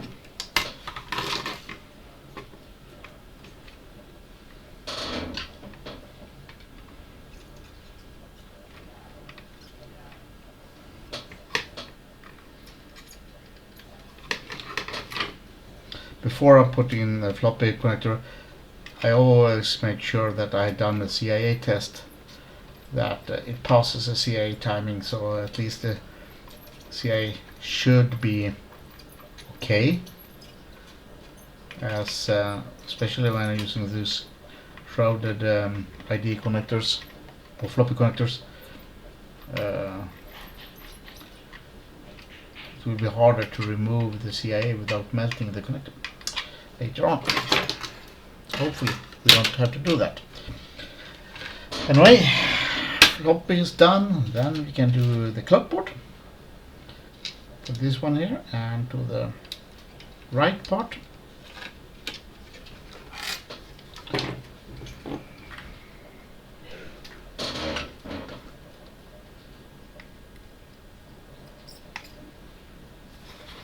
like this. On this 2mm, I always use some extra flux. On the floppy connector, it's not really needed. Not really here as well, but it flows better. Make sure you don't have any short. Nope. Okay, like that.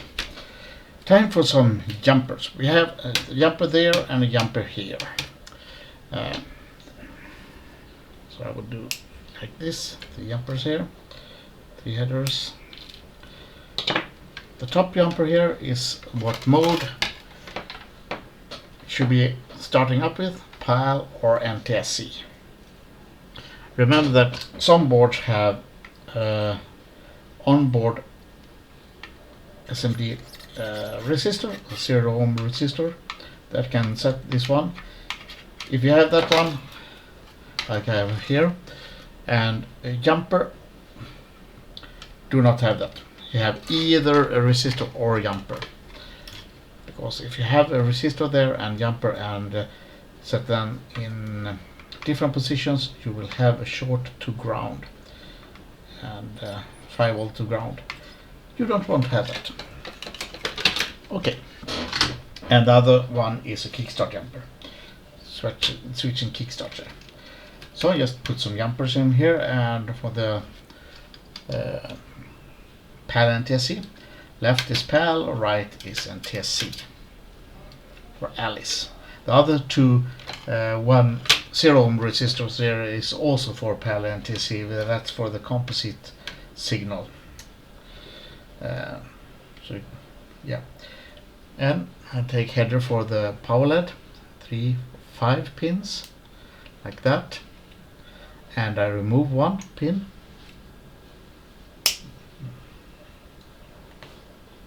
Like that, put it in here with 1 pin removed. You can see there's a small square there. That's a key for the 1200 original connector. You can have a LED there if you want PCMCIA activity to the keyboard, like if you have Bifrost LED or something, then you don't need to remove that one. Okay, like that. We use a power connector for floppy, and like that one with a wall or whatever there on facing to the back of the machine, so you can't put the power connector the wrong way and yeah, put 12 volt where you should have 5 volt, etc.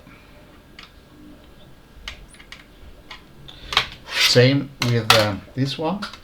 There's a small stripe here. That's for the wall. If you have an extra power connector there, I usually don't populate that one. I usually only populate that one if you have a power PC and want to inject power there and still have the floppy. Anyway, power the keyboard connector.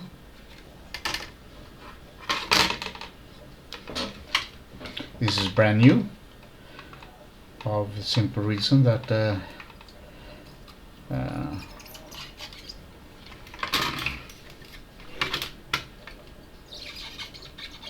it can be worn out, depends on the condition, but this one had rust in this area on the board, this old machine, so I got the feeling that it's better to put in some new stuff here. Make sure you have no shorts, or you will have some keys not working, etc. Okay, like that. Soon getting somewhere here. Some headers. I use this 90 degrees headers. I do two of them. that I will use for the reset.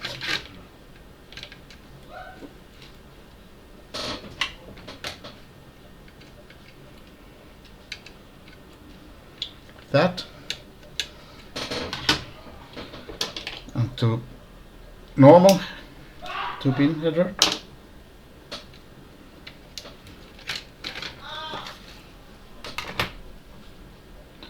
And my kids are playing again. Oh, screaming. I don't know.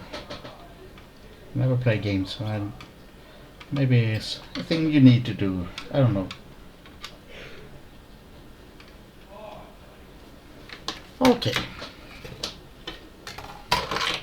Like that. I can see I have one thing I forgot, and that's connector.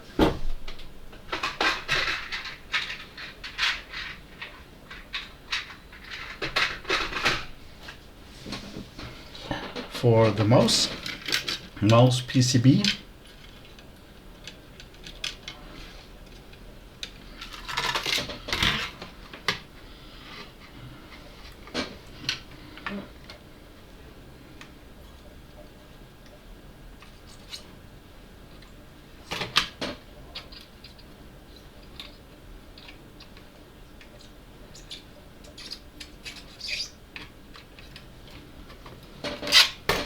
Okay, put on the PCMCI connector.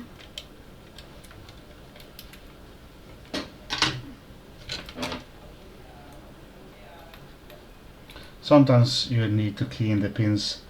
As you remember, I removed this with hot air only, and sometimes there are excessive solder on the pins, or one pin somewhat misaligned, so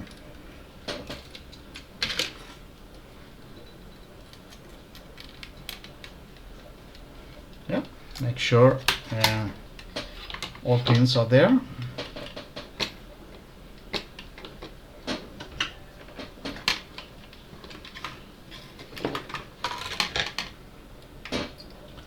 Take one corner, get blob, put some flux on, because why not? And I drag solder, and starting with the inner pins,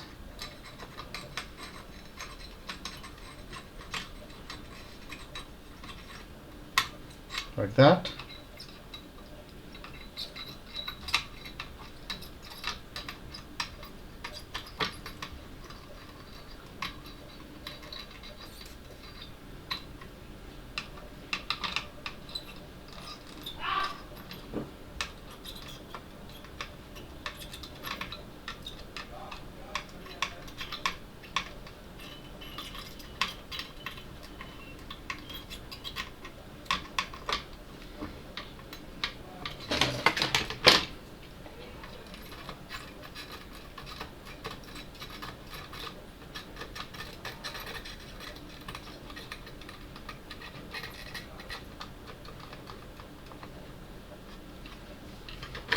Okay, like that.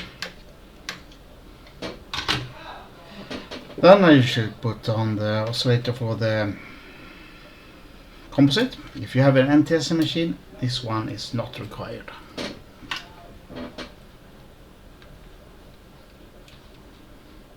Make sure that the can doesn't short that pad there. Okay. Let's see, what more do we have on this board? Have we missed anything? We have keyboard connector, we have everything done. Then we will swap the ROM. And of some reason I can't find my universal ROM removal tool. That is my Swiss Army knife. So I would use the tweezers, not as good. Put it under the ROM here and push it, but still do not angle it down to the PCB. When using a knife, it's better. We can use like this, and then you can just do it like this. If you angle it down to the PCB, you will put down marks on the PCB and will destroy traces. But sliding it through like this, that will not happen. Much easier with that knife. My knife is exact same width as round chips. And okay, I take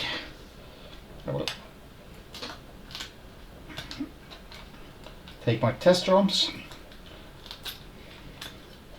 from another board here. Okay. Kickstart ROMs here.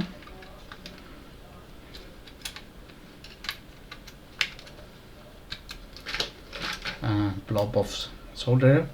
Remove that one so it doesn't short the PCB. Let's see if we can have OSSC there, so we can have the Amiga screen.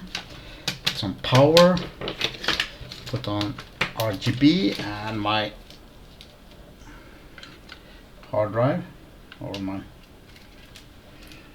test board here, and we do a power on and see what happens. It crashes. Okay, interesting.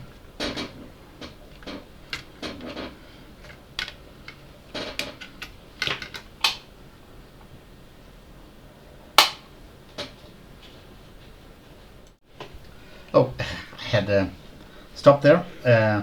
Didn't start because I actually had short on the ID. So try again, and should boot. Interesting. I have a red LED for floppy. Put in the yellow. Apparently, I had mixed LEDs together in my bag. Yay! Doesn't matter. It boots, and we have a booting machine without any caps. So you can see, machine will work without any caps. So if someone puts on the wrong type of components like ceramic caps or something, it boots, it works. So this bird works, so should just skip it? No, put in the correct components, please. Anyway, I want to do some show and tell of the board. I will put on the microscope here so you can see what we do. On here at the keyboard we have two jumper connectors here. You can see there and there. Those are for warp 1260s or something. So this is incoming audio and outgoing audio.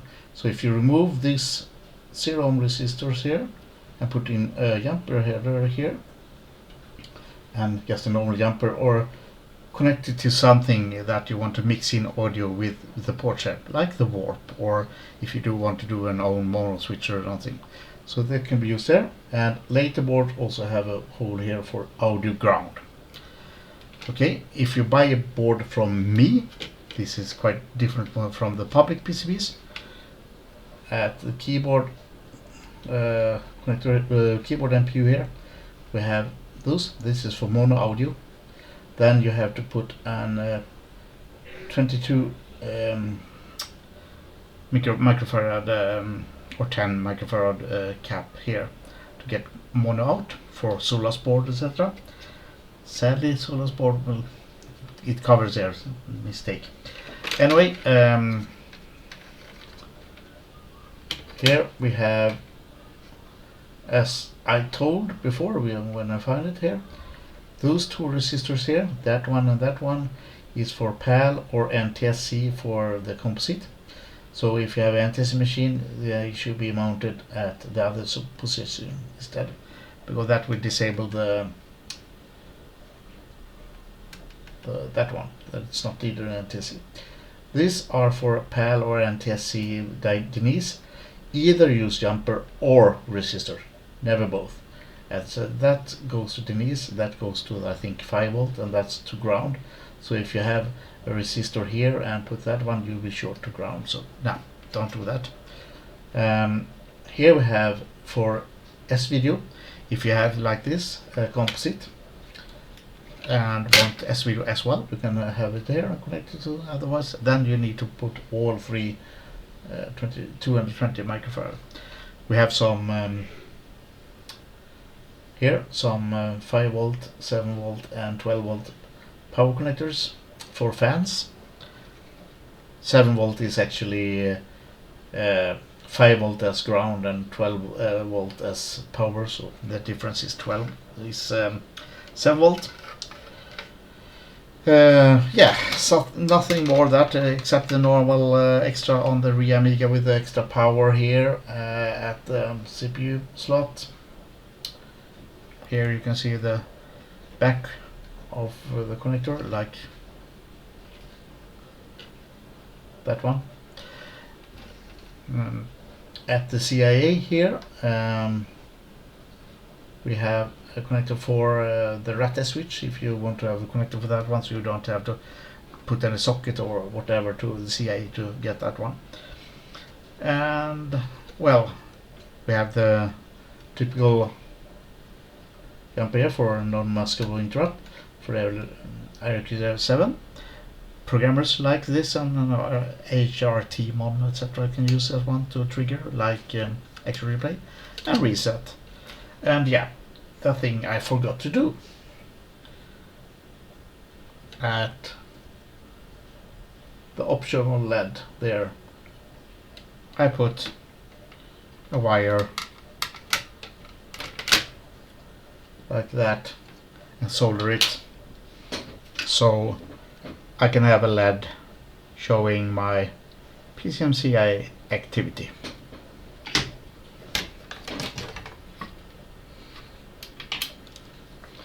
That's all totally optional and nothing with that. Anyway, this is a machine I will actually not put this on this video how to put on the caps, because just putting on the cap, because now I will do an ultrasonic clean of this and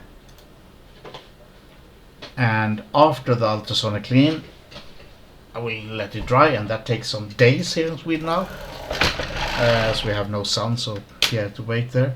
And after that I put on the caps, as the caps doesn't like water that much, and I do not use ceramic back caps because it's not designed for it, even if it works in some positions, but audio etc. should not have it.